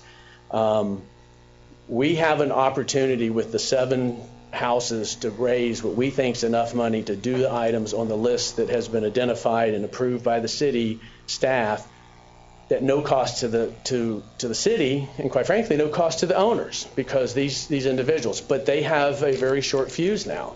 They're at a point where they need some assurances in the process to get the house done. They don't want to do mold mitigation because you can walk and see there's no signs of any water damage. Engineering on houses that had city inspections done through semi-perm, which means every structural inspection required by law has already been done by somebody working for the city. We've asked for them. We've been told they don't have them. I reached out to Travis Williams myself to see if he still had them. He said it was all electronic, and he doesn't. So, the feeling is that we all know that they were inspected by qualified people to a point to require additional engineering and inspection to finish homes that could be done in 3 or 4 weeks, and people moving into them just didn't seem fair. So with that, Terry, do you have anything else? No, I just had your closing slide up here, so I'll let you close out. How about that? There, one click. There you go. I think we're at a point where reasonable assurances can be given to the city that, thank you, that's fine, that the subdivision is adequately constructed, that it should move forward, that the condition of the homes that are out there that have been acquired either for foreclosure or by other means are very near completion. They need finished packages in them, if they need flooring or final sinks and faucets to be done. But Rick is prepared to do that, and we're prepared to stand next to him and help him bring this to conclusion and completion for not only the future residents, but all the people that live out there today that want this done. Do you have any questions? Okay. Thank you. Excuse me just a moment, please. Are we all in agreement that this should continue? I think they should be over. I think they're here, and I think we should too, but I just wanted to make sure everybody was comfortable with that. Sir? Good evening, Commissioners. Good evening, Mr. Booth, Mr. Walker. I'm Ken Sweeney. I own 3 of the houses, and I'm representing my brother-in-law, Frank Zepko, who, within a couple of days here, he's going to own the house, one of the 7 houses in question. I want to apologize to the Homeowners Association because the confusion with the agenda tonight was more my doing, in that I asked the association to expressly question the city with a number of questions to give me some ideas on how the city felt about our situation, as well as add some things to the agreement that I was requiring because I'm fixing to put up $40,000 of my money. I passed along this information to the commissioners by email. I don't know if it's been addressed or how it's been addressed, but all the commissioners, I'm sure Mr. Booth and Mr. Walker, have an idea on what I'm talking about with the way this situation has developed, Mr. Booth. Talk to our chair, sir. Pardon? Talk to our chair, please. Thank you. It was my idea back in April. I expressed to Rick Howe in an email that the homeowners, the tenants, the tax-paying owners of all the homes in Oak Ridge didn't own this problem, nor did the owners of the 7 homes. This was a city problem exacerbated by the actions of the city staff. I don't want to get into that. Finger pointing is not going to do anyone any good. I suggested to Rick Howe that the owners of the 7 homes pony up the money before I even had any idea on how much the infrastructure was going to cost. It was my idea. Because these people didn't buy these homes to adopt these problems.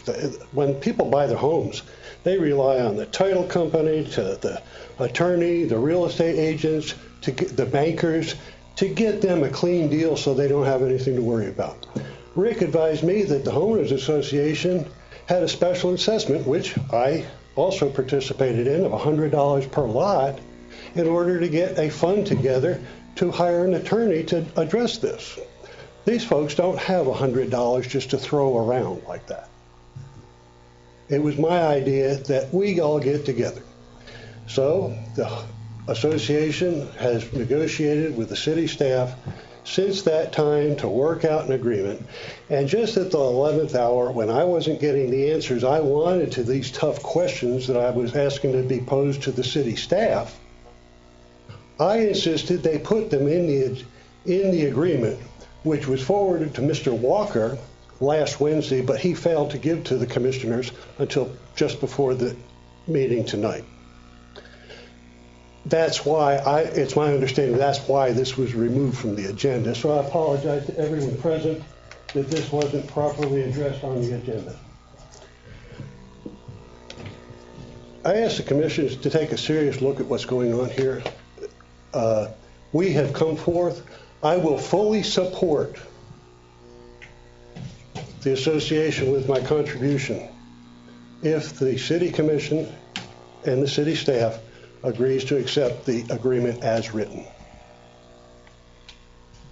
Well, we're not here tonight. I know I know that's already been removed. That was not even presented as part of the agenda. Okay. That was not properly presented to the commissioners.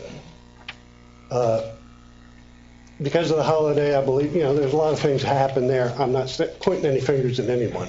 I'm saying that I believe it's in the best interest of the commissioners for the taxpayers of the Oak Ridge development. My house will get finished sometime. I don't know when. Wherever this goes, it's in the commissioner's hands. I appreciate your time. Thank you very much. And I'm going to stay and listen because I want to hear what all the homeowners have to say. Madam Mayor, I'm just going to react a little bit to Mr. Sweeney's comments, even though we're in citizens' comment time. This came in at Wednesday, November 21st to my office.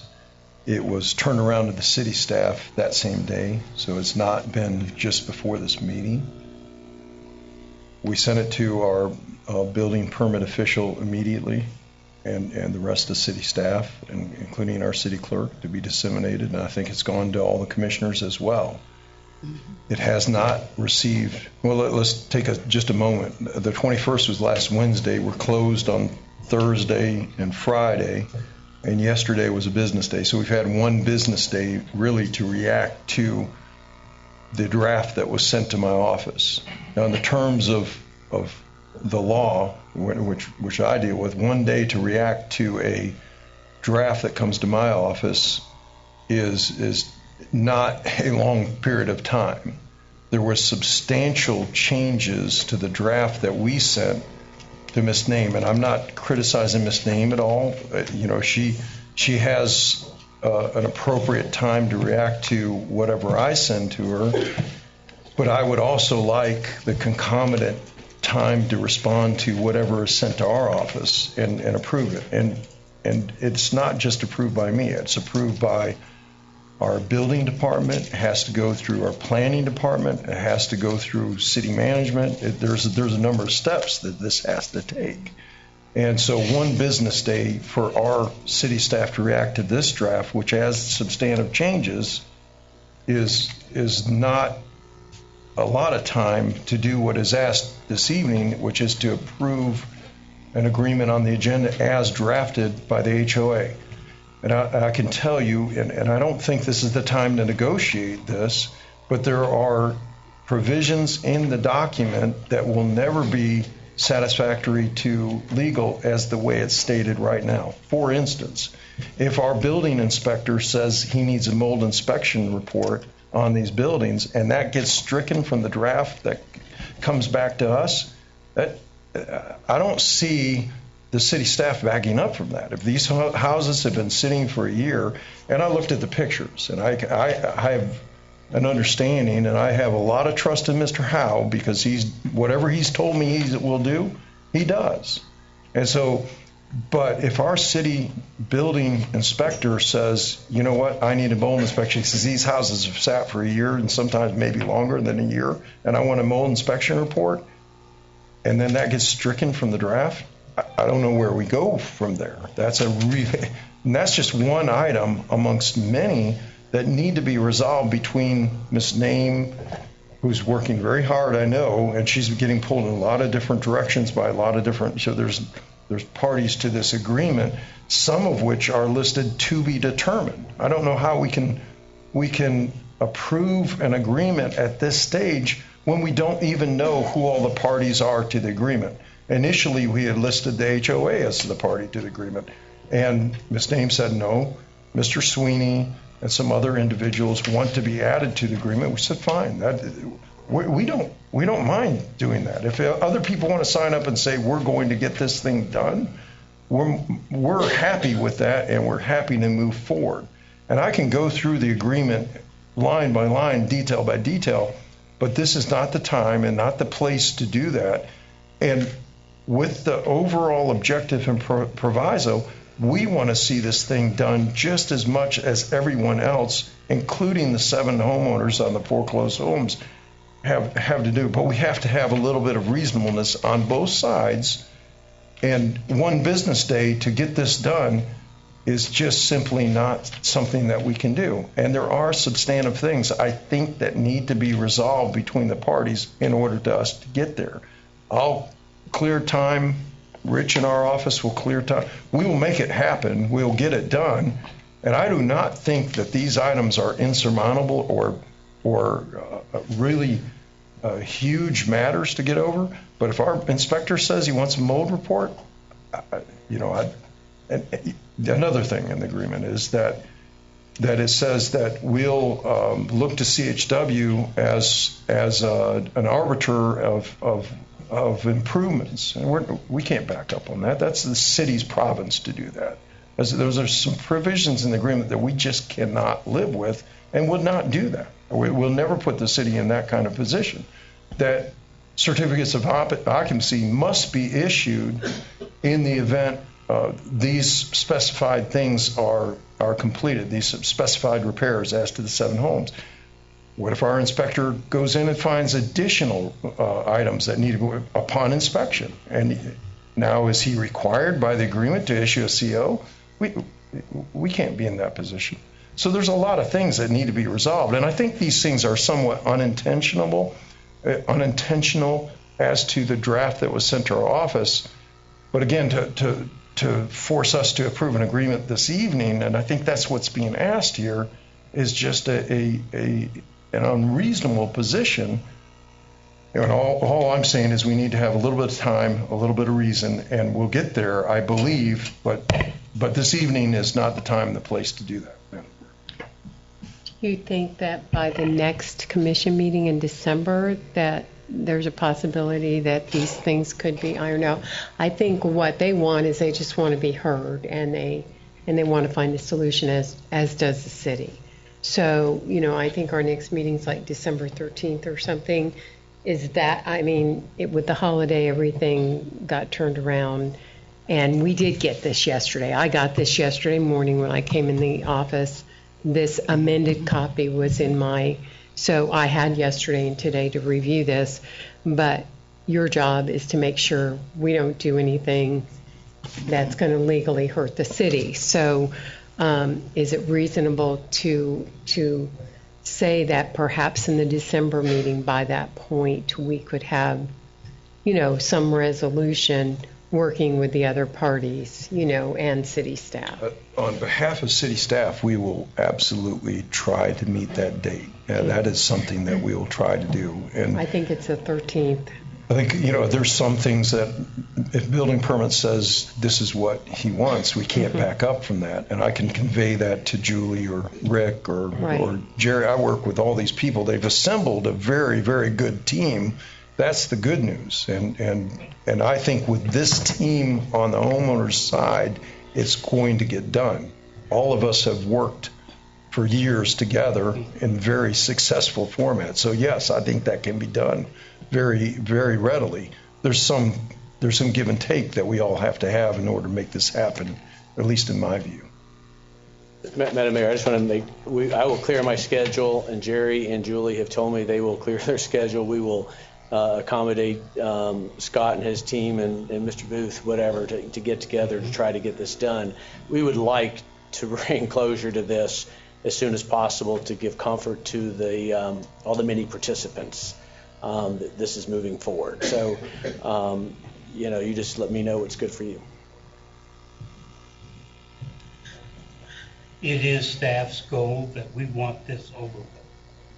We've wanted this over with for over a year, but it's now just that the owners of those properties are in a position that they can do something because they didn't take possession. We are now, I think, if we sit down, we can probably work it out.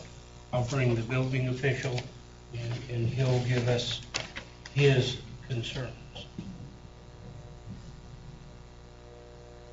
Yes, sir.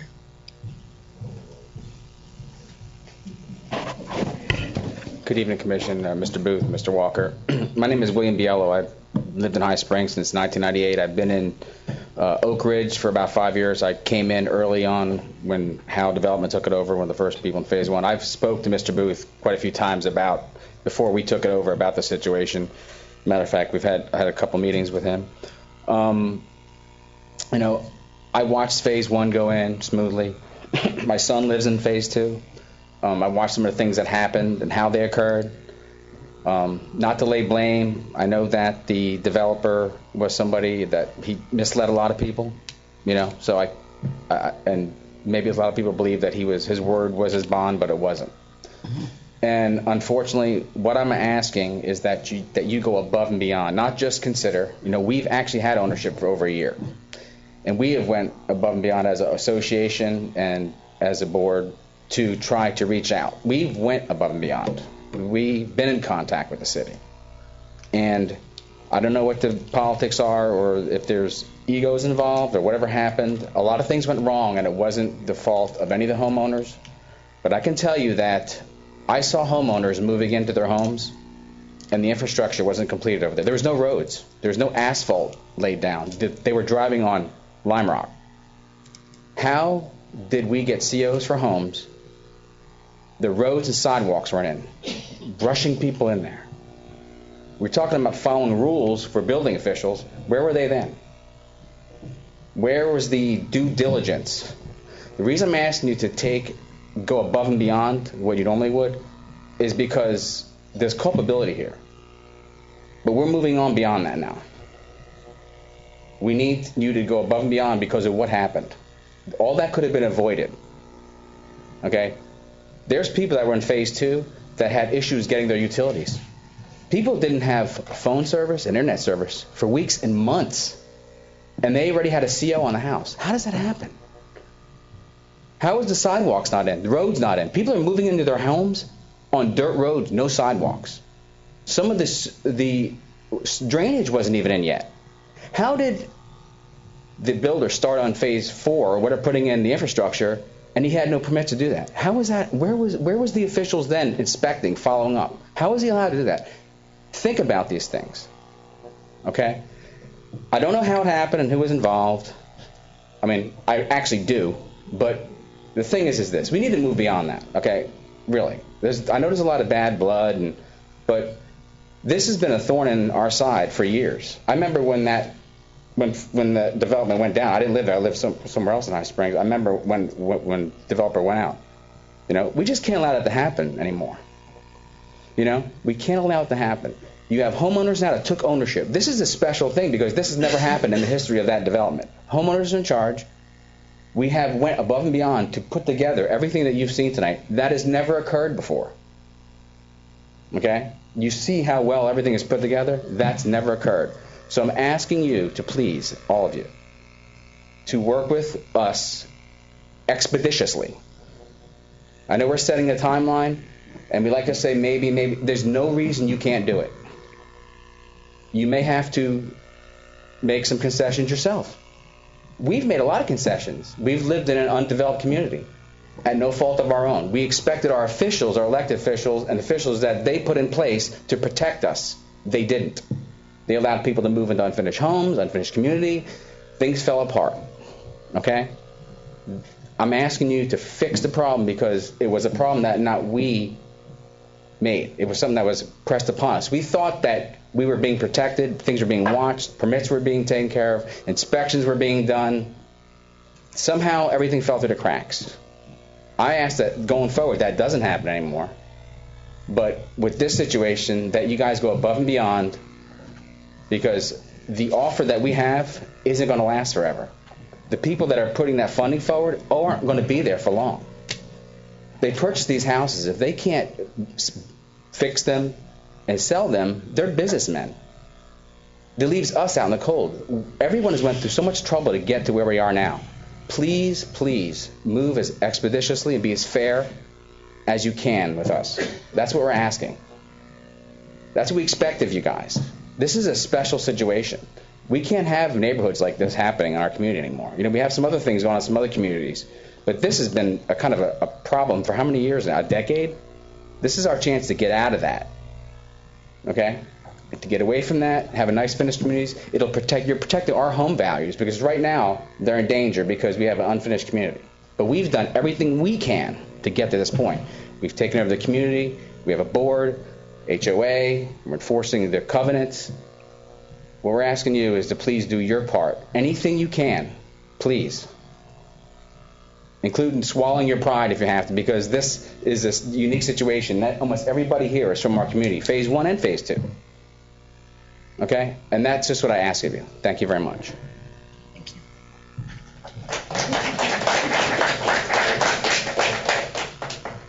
Anyone else wish to speak? Yes, ma'am.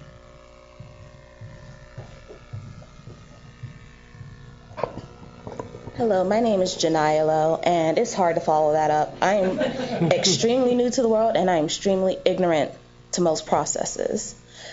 I have a friend who also moved into phase 2. We expect that when we paid for things, that we would be protected. We paid for inspections, we paid for the processes, and not only that, but I also assumed that we would also be talking about the public roads also. I know that one day is not enough to look over everything, but we just ask that. There's so many people who haven't even had a chance to come in. There's people who stayed here 2 hours. They have families, they have medical issues, to be heard and to be seen.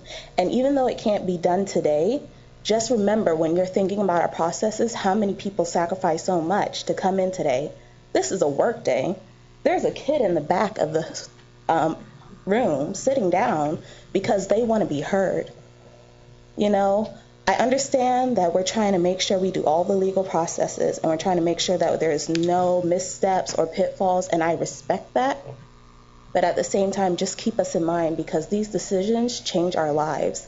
Most of us have medical issues. That $100 that we put up is a big deal. You know, there's a lot of young couples in that neighborhood who work their butts off to get into a neighborhood like this, and it's a beautiful thing to see this many people come together. Just please take into account, you know, people they come out here to be heard, and I know that this was not planned today, this was not ready for today, but it's a big deal to us to make sure that we get as much support as possible doing this. Thank you.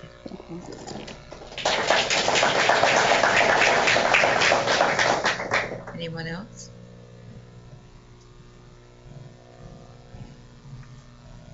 Thank you guys for listening to our issues. I grew up... Your name, please. Haley Clark.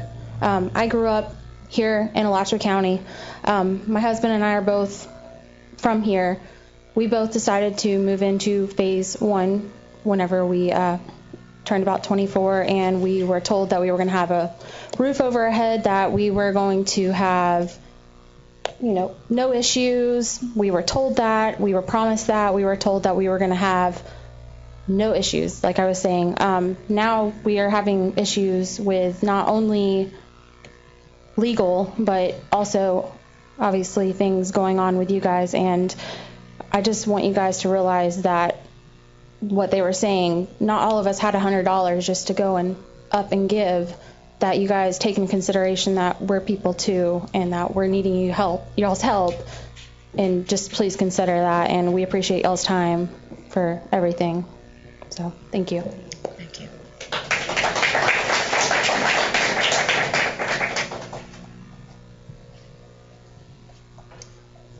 Madam Mayor and Commissioners, my name is Ruth Bowe, and I'm fortunate enough to live in the first section, which is a beautiful neighborhood. The whole place is a beautiful place to live, and I'm thankful for that. We have good neighbors, and everything is good where we are. But when you look at where we are and where these other folks are, it isn't right.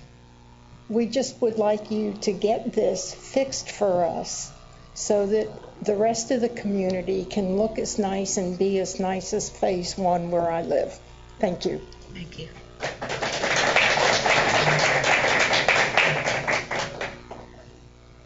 Good evening. My name is Tim DeVille. I've been living there for about 6 years, and I've got a lawn business that I've been building. One of the houses actually that Rick has taken a picture of. I'm not sure who actually owns it. The one right there on the corner by the big tree. Capital City Bank. I even taken my time to mow that yard because that's an entrance to our homes. Okay. Did I ask to get paid for it? No. I took the kindness of my heart to do that. You guys go home you guys got a beautiful area to, beautiful community over there, right? You go home to it, you don't see what we see every day. We just want to get everything done. That's all we want. Just help us get that done. Thank you.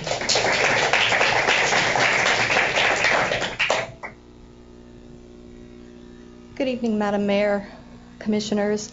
I am Mel Campos. I've been a High Springs resident and owner in Oak Ridge since 2013. My apologies. I can't change what has happened. I wasn't involved in any of those processes.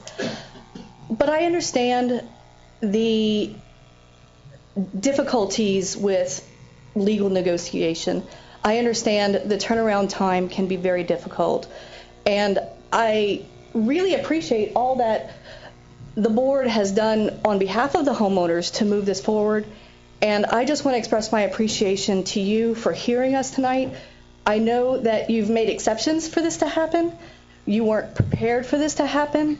But I am truly grateful that you have heard us. And I really appreciate you, Commissioner Lavin, for establishing a time frame in which we may get this done, or at least have it prepared for some form of progress to go on. Thank you so much for doing your part, and we promise to always do our part. Thank you.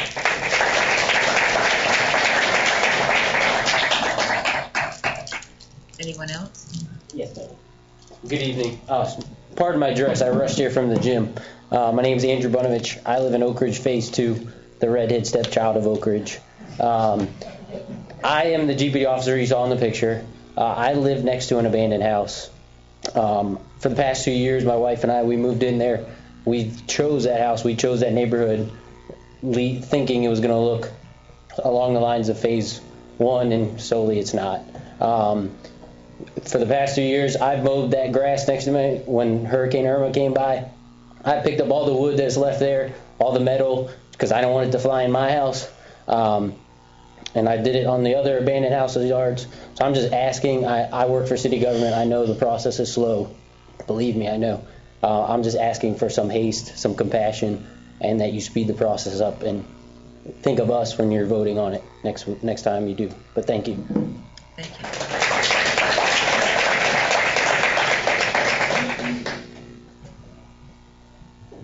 Thank you for listening to us tonight, folks. My name's Edward Stang. I live actually next to one of the houses not completed. I moved up here from West Palm with my young family to kind of start a new store for my company, but also I've been working with the realtor to get into that development for almost a year and a half. When we got in there, we were thinking Phase 2 was going to be done pretty much within about 6 months to a year. Phase 3, Phase 4, we're going to go pretty smoothly. But when we came into the house in 2016, towards the end of the year, that was right before all the, crap hit the fan with IHB. And we started finding out a lot of other things. I've already had to replace my front sod because of the house next to me with the weeds eating into it and destroying my lawn. I have, like I said, 2 young kids, 5 and 6. I have to watch how they play in the street, in the yard. The ditches are not very safe. One of them, pictures you saw with the caving in of the sod between the sidewalk and the sewer, that happened also in my yard and luckily was fixed. But now I've kind of seen it has started to fall away a little bit to what when I had my sod redone. I just pray to God we can get this fixed and taken care of because right now there's no value in my home if I even wanted to move out. Who wants to move into a house that hasn't been touched in 2 years? Because that house was on the verge of being completed when I moved and bought my house, and it has not been touched in the whole time I've been there. So let's just make this happen, please. Thank you. Thank you.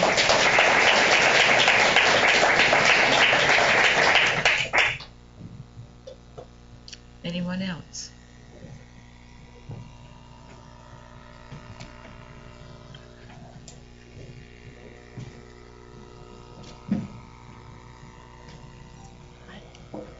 name is Marilyn. I live in Phase 1 of Oak Ridge. Been living there since, for 7 years. I was one of the first owners in there.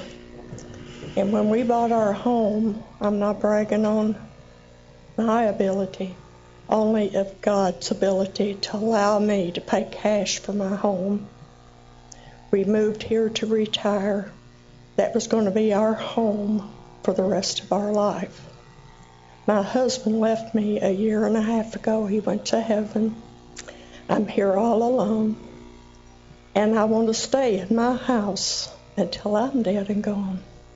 And then it's a kid's problem. Okay?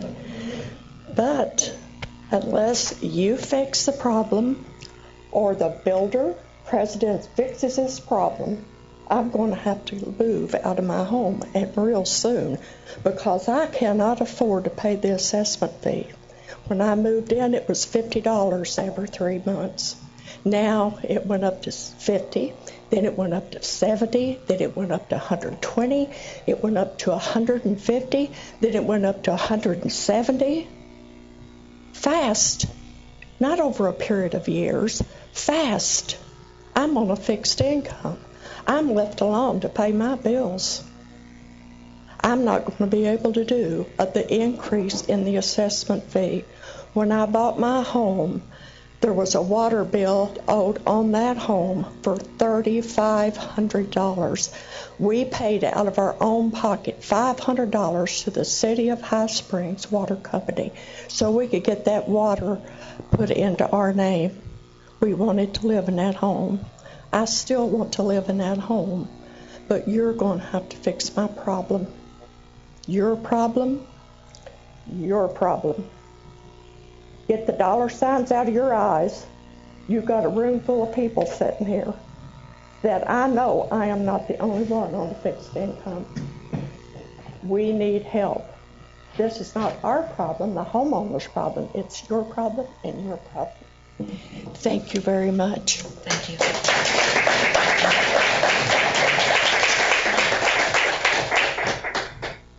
Good evening. My name is Sarah Catalanato.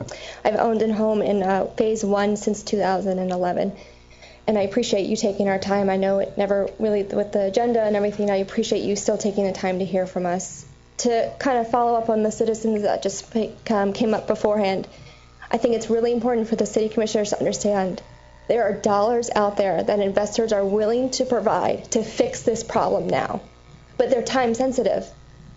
They want to have this be fixed now, as soon as possible, or they're going to back out. The city will have to pay nothing to fix this problem.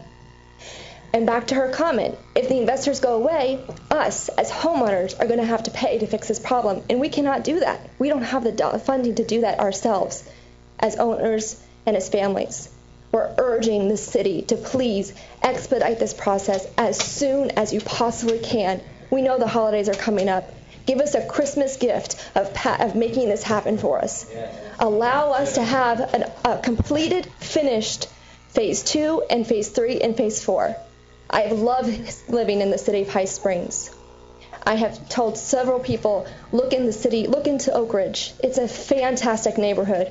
We are all here for you to hear from us as a united voice in a united neighborhood. Please take this seriously. Move this quickly and help us fix this problem. We have the funding to do it. Thank you. Thank you.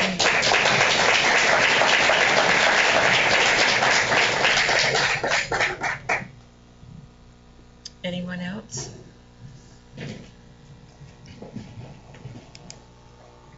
Is anyone here to speak other than the homeowners of Oak Ridge in comments, citizens' requests? Then I will close the citizens' requests and comments and move on to new business. Give a second. I will.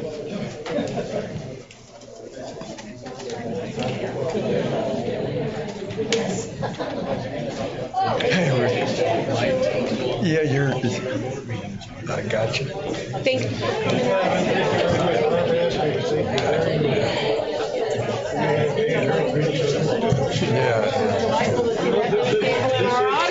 could meet Friday. I can meet on Friday morning. Before the 13th, that's about the only day I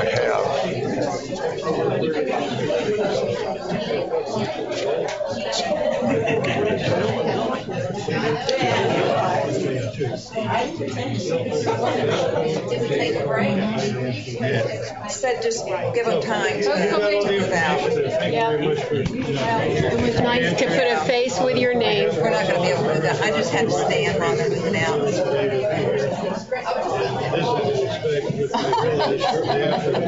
I'm sorry. Urging of the association. You're welcome. It's okay. Hopefully, yeah. Well, and it's important. And it's important for them to feel like they have a place where they can be heard, and that's what we're here for. That's what we're here for. So it was nice to meet you, sir. I wish we had that kind of crowd every meeting. Wouldn't it be nice to have a crowd like that at every meeting? Huh? Well, yes. Sure. They have quite a community. Call them. Yes, they do. The adversity has brought them together. I'm impressed. See you again. Thank you. Thank you very much. Appreciate it. I was asked to give you a call, but I got a wrong number. Okay.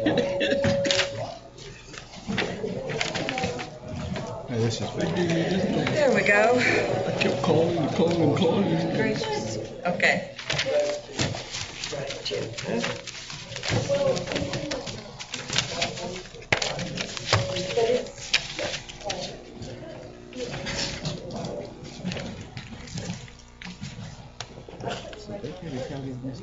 We ready? Mr. Booth, well, it was suggested that we wait till they move out since we couldn't hear. Okay. We have new business, item number 1.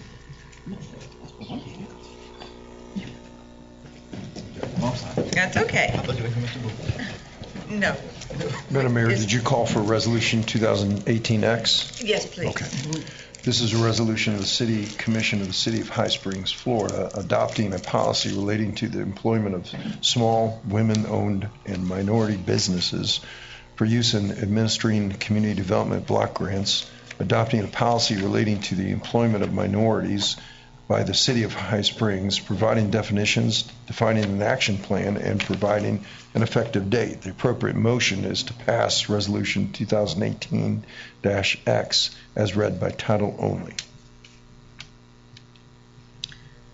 Does anybody have any comments, questions? No, Mr. Walker, items number 1, 2, and 3 under new business all have to do with the CDBG grant, right? Yes, sir. So these are things that we have to do in order to qualify for the grant. And we get points. We get points, right, towards the grant. Okay, I just want to make sure everybody understood it. Yes. I want to make mention that most of our business owners in downtown are women. I think it's about 90% of the businesses down there are women-owned small businesses. So I think we're already kind of set a precedent down there. Any other comments?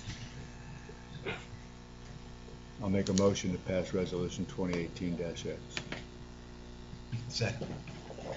It has been moved and seconded that we pass Resolution 2018-X as read. Mayor Jones? Yes. Vice Mayor Williams? Yes. Commissioner James? Yes. Commissioner Jameson? Yes. Commissioner Lavin? Yes. Passes 5-0. Item 2 is consider Resolution 2018-Y. Shall I make a motion? No. He's got to read it first. It's short. Short and sweet. Madam Mayor, this is a resolution of the City of High Springs, Florida, adopting a community development block grant program citizens participation plan. Appropriate motion is to pass resolution 2018-Y upon its reading by title only.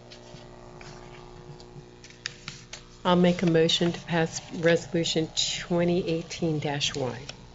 Second.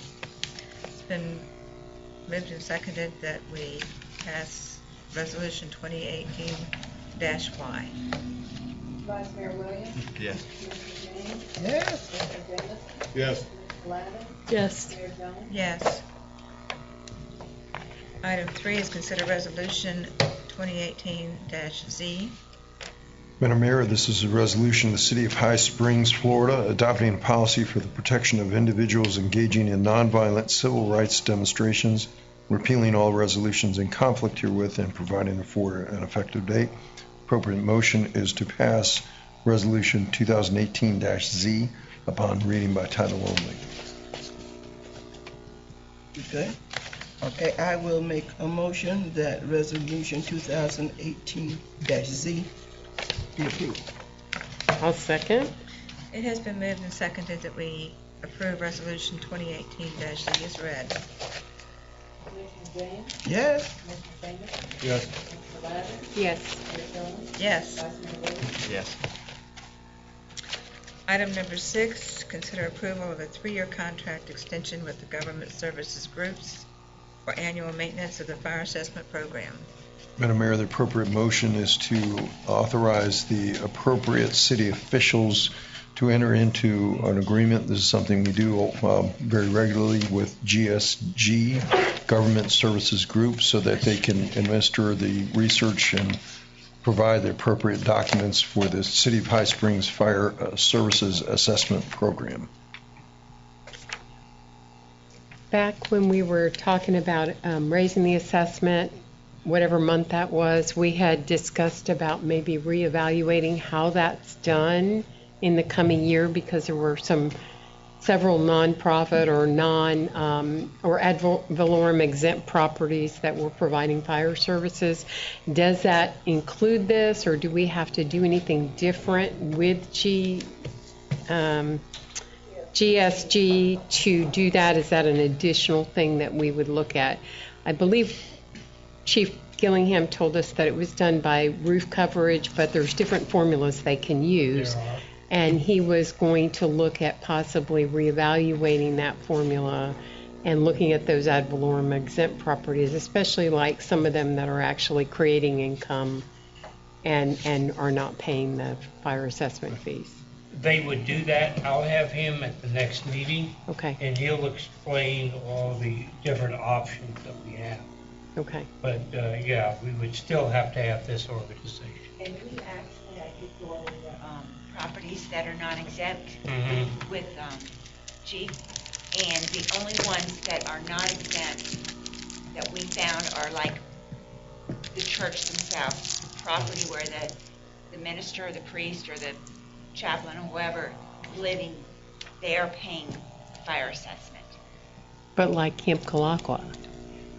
Okay. There's some, that's a huge piece. Yeah. And, there are some other ones. I looked at them. That's the only one that, and that's one that I've actually talked to the attorney about looking into. Because the reason that, or my understanding was the reason the ad valorem exempt, like the churches, they're only there usually 1 day a week, 2 days a week. But when you have a facility where it's being used all the time. They are paying, I know at Camp Kalakwa they are paying, if I remember correctly, they are paying quite a few different assessments, I think, on each building. I have to go back and review that, but I did talk with the attorney about that. So if we can look into that one more. Sure. I think I would also talk with you about it, and I but I think they are paying their assessment, if I remember. You're talking about just the assessment. The fire assessment, when I researched it, they weren't on very few parcels. I haven't looked at it recently, but Yeah, I think it's not it's the ad valorem property there. No, I looked for fire assessment fees. Okay. We'll look at it again. Madam Mayor, one of the tasks that GSG is contractually required to perform is a pro forma rate scenario. As requested by the city, GSG will provide rate scenarios to assist in budget analysis and assessment program planning. That's after they get the updated preliminary assessment roll. So they're supposed to study the roll, and then they're supposed to give you the scenarios. So I think that whoever's on our city staff that's corresponding, I don't know if that's Jennifer's office or who it is specifically, but if you choose to approve this tonight, that's certainly one of the questions that could be asked is, okay, are they paying their fair share? And is there another methodology that you can utilize if that's appropriate? The GSG is really the only game that I'm aware of in town that can do the analysis of your rate rolls and then apply that and comport with the law as to how you do your fire assessments. And you can use some examples and just say Camp Kalakwa, for instance, are they paying the appropriate rate assessment? Do we need to look at that? That would be something certainly we can ask them to do under Task 3. Any other comments?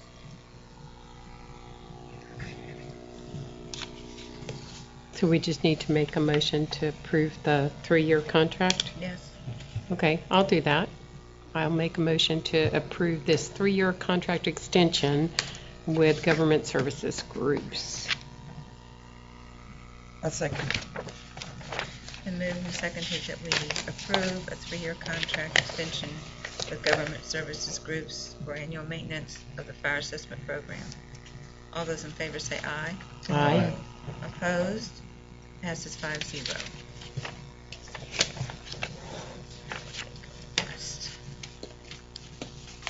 Item 6, discuss and consider scheduling visioning workshop.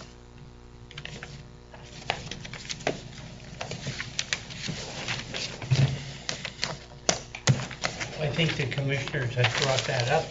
We put it on the agenda. Looking forward, I know we spent the last 6 years fixing the city. We're probably at a point where we need to look forward in the development of that city for businesses, new subdivisions.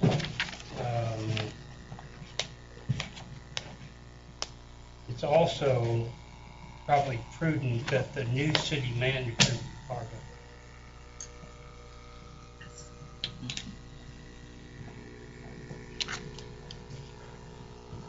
Does anybody have some suggestions as to when we might hold this meeting?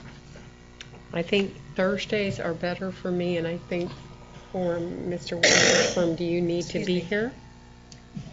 If it's this would be a workshop as to future visioning.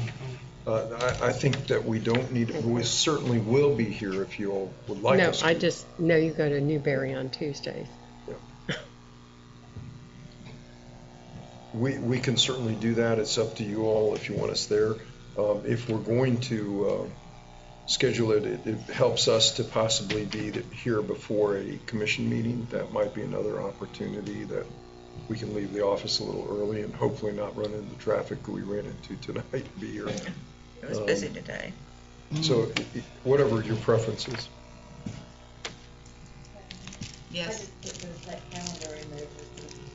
As an example, I understand. We could also look maybe after the CRA meeting, that first February meeting, the CRA meeting, because the CRA typically doesn't have a long agenda and we're already here. It makes it a little more expeditious not to have another night that everybody has to stay and record and do all the things that go along with that. When is the next CRA meeting? It would, if it was the February one, it'd be the first Thursday in February, whatever date that is, which would be the, I guess it's right here, the 7th. Is that right? Because right after the first of the year, everybody's kind of turned around from the holidays. So to do it that first Thursday in January is probably pushing it. Maybe the 7th when we have a CRA meeting to follow it with the visioning meeting. How's that for everyone else? as of right now. Okay. So we could do like a 6 o'clock CRA meeting and a 6:30? Why don't we go ahead and, do we need to vote on that, or we just say, we'll go for it? You don't need to vote. You can just direct us if you like, Madam Mayor. We will schedule that meeting after the CRA meeting on February 7th. Have the CRA meeting at 6, is that what? And then followed by the workshop. We'll make some presentations such as the utilities, what's needed in the future, the lands that can be developed in the town. I see this happening over more than one meeting. Okay. City Attorney report? Madam Mayor, the only item that I would announce is that we are doing an ethics training in our office, 4 p.m. till 8 p.m. on Monday, December 17th. Anyone is welcome to come to that. You have to have 4 hours of ethics training in before the end of the year. Every year you have to do that as an elected official by statute. There are other ways for you to get that 4 hours in. There's CDs available. There may be some other online ability to do it. I'm not aware of any online, but the CDs are definitely some are tapes. We do the 4 hours in our office. The county used to do it. This year they're skipping it. They've had some changeover in their personnel, and I think that may be contributing to their not doing it this year. But you're welcome to come. Any of you all that would like to come, any of your staff that wants to come, we should have some food and snacks and drinks available for you that day. And the other thing is that our other cities are also welcome. They're coming to the so you'll have a chance to collaborate with other elected officials and their staff and see how some of the things that they're doing. And so you all are welcome to that. I've got my 4 hours training, but I would like to attend your training. So Well, you're I welcome. can collaborate with some Well, other thank you. Now, Jenny is also going to put up a webinar. She sent out Actually a, sent something out. With Yeah. It's the Florida League of Cities. Yes. Right. Training. It's Right. a video that you can watch. We'll make sure that everybody is covered one way or the other. We got the link. You're going to have to walk all the way across the street. Yeah. Yes. Anything else? No, that's it. Mr. City Manager? Sure, the Christmas parade, 8 December. I think we've got everything covered. We're going to have a meeting with the organization putting that on. And then I think everything will be okay. We expect as many. Where are we meeting at? Where are they congregating at? The same place back behind the fields? Right over where they started. We'll put numbers down. The Chamber of Commerce will give out those numbers, and then we'll correspond them out there, and then we'll go for it. It worked out well last year, and so we'll do the same thing this year. Our project's about 25% completed. They now have 3 teams doing them, and we expect that one phase to be completed sometime in April. Then we'll go right on to the next one, which will be the wetlands or the ponds, because it's already been funded. They're working on designing the expansion to the sewers, and that should be happening in about 1.5 years. But in between, they'll still be doing projects and hooking up more sewers. So we're one of the things I would like to talk about is putting in a new well field. And so that's one thing that we'll talk about. I may even have an engineer here for our visioning. And it's going to be a sell job because I can probably get 30% grant, but the other 70% will come out of the revolving fund that we'll have to pay back. Now, there's many methods of paying it back, but most often it'd be through the impact fees. That should cover everything. Should we be looking at that adjustment on the impact fees? We talked about that last year, that we would be looking at reevaluating that ratio. We will, and we'll talk about it, but right now, because we're doing a phase, we don't want to confuse the citizens by all of a sudden changing over the impact fees till that project is completed. Okay. That's it. Okay. Commissioner Levin? So somebody came to me earlier this evening and said that they were approached or contacted. Robert from Parks contacted Susie and said the Zumba was going to have to start paying $25 a week towards utilities, and so she wanted to bring that up, but I don't think she was available to do that at the citizens' comments, and I said that I would bring it up. So I don't know if you, I'm sorry, Susie Clark. I don't know if you all remember when the Choices program had their wonderful grant program that was providing a myriad of different kinds of facilities, as well as, well, for instance, I went to the dental clinic at Shands, and it was $7 copay. That's unheard of now, but they did lose their funding. So, but anyhow, the Zumba classes, which in the very, very beginning, started in my spa, and we were not charging the city or the county or Choices a dime. All of a sudden, one day, I had about 20 women in that front room trying to spin, and that got a little bit difficult. So, as a member of the Women's Club, I made arrangements to move it down to the Women's Club. And we were there for a while. And at that point, all of a sudden, we had like 40, 45, 50 women. And our engineers got all nervous with all those women bouncing and spinning and what have you, because the building all sits up on blocks. So then we moved it over to the Episcopal Church.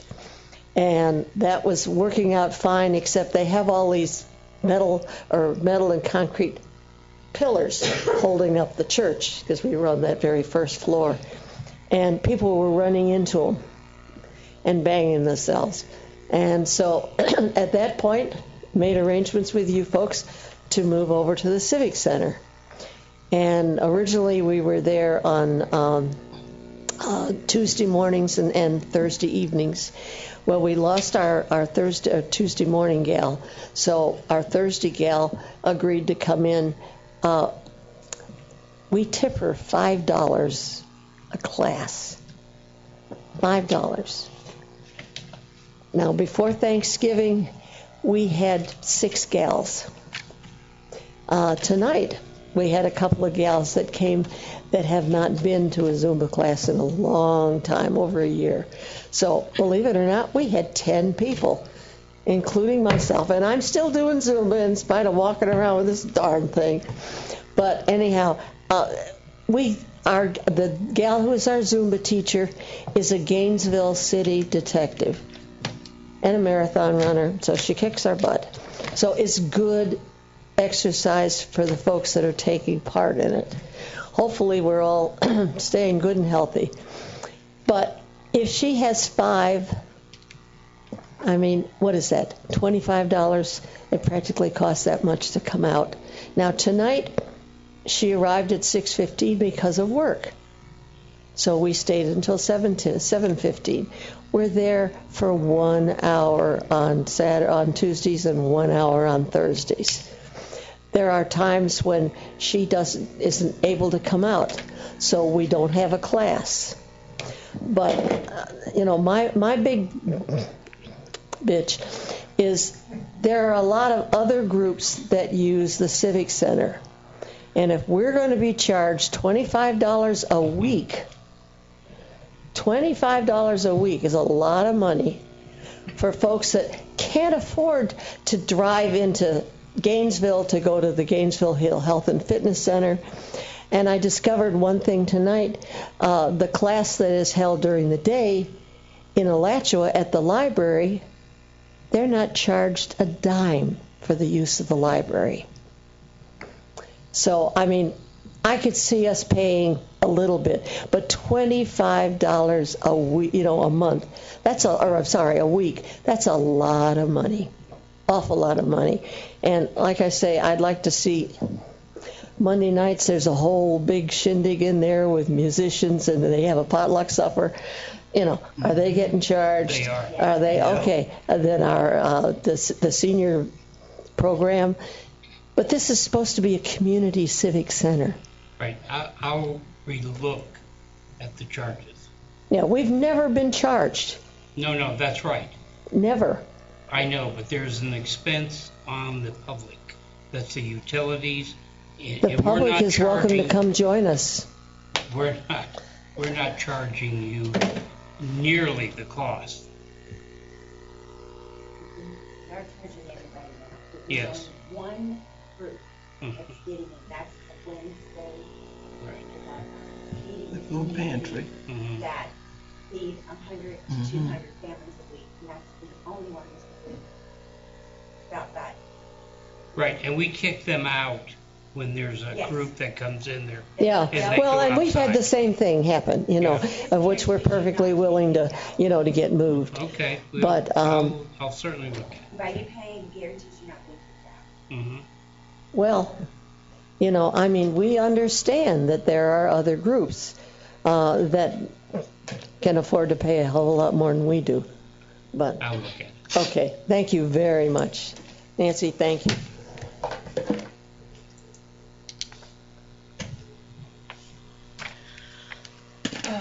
Is that it? Yep. I'm so tired. Commissioner James, I can see Gloria, but I'm going to have to write the commissioner's name down. Okay, not a problem, but I have nothing tonight. Oh, come on, you got to have something. It's too early to go home.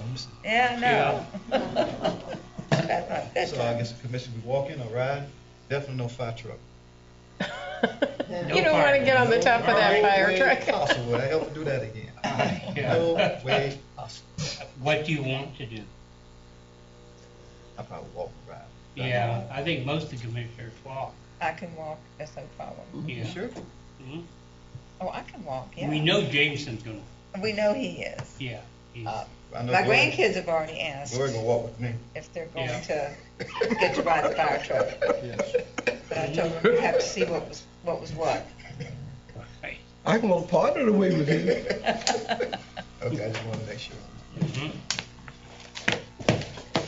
Is that everybody? I have nothing myself, so I will entertain a motion. I would suggest we adjourn this meeting. Quick, so done.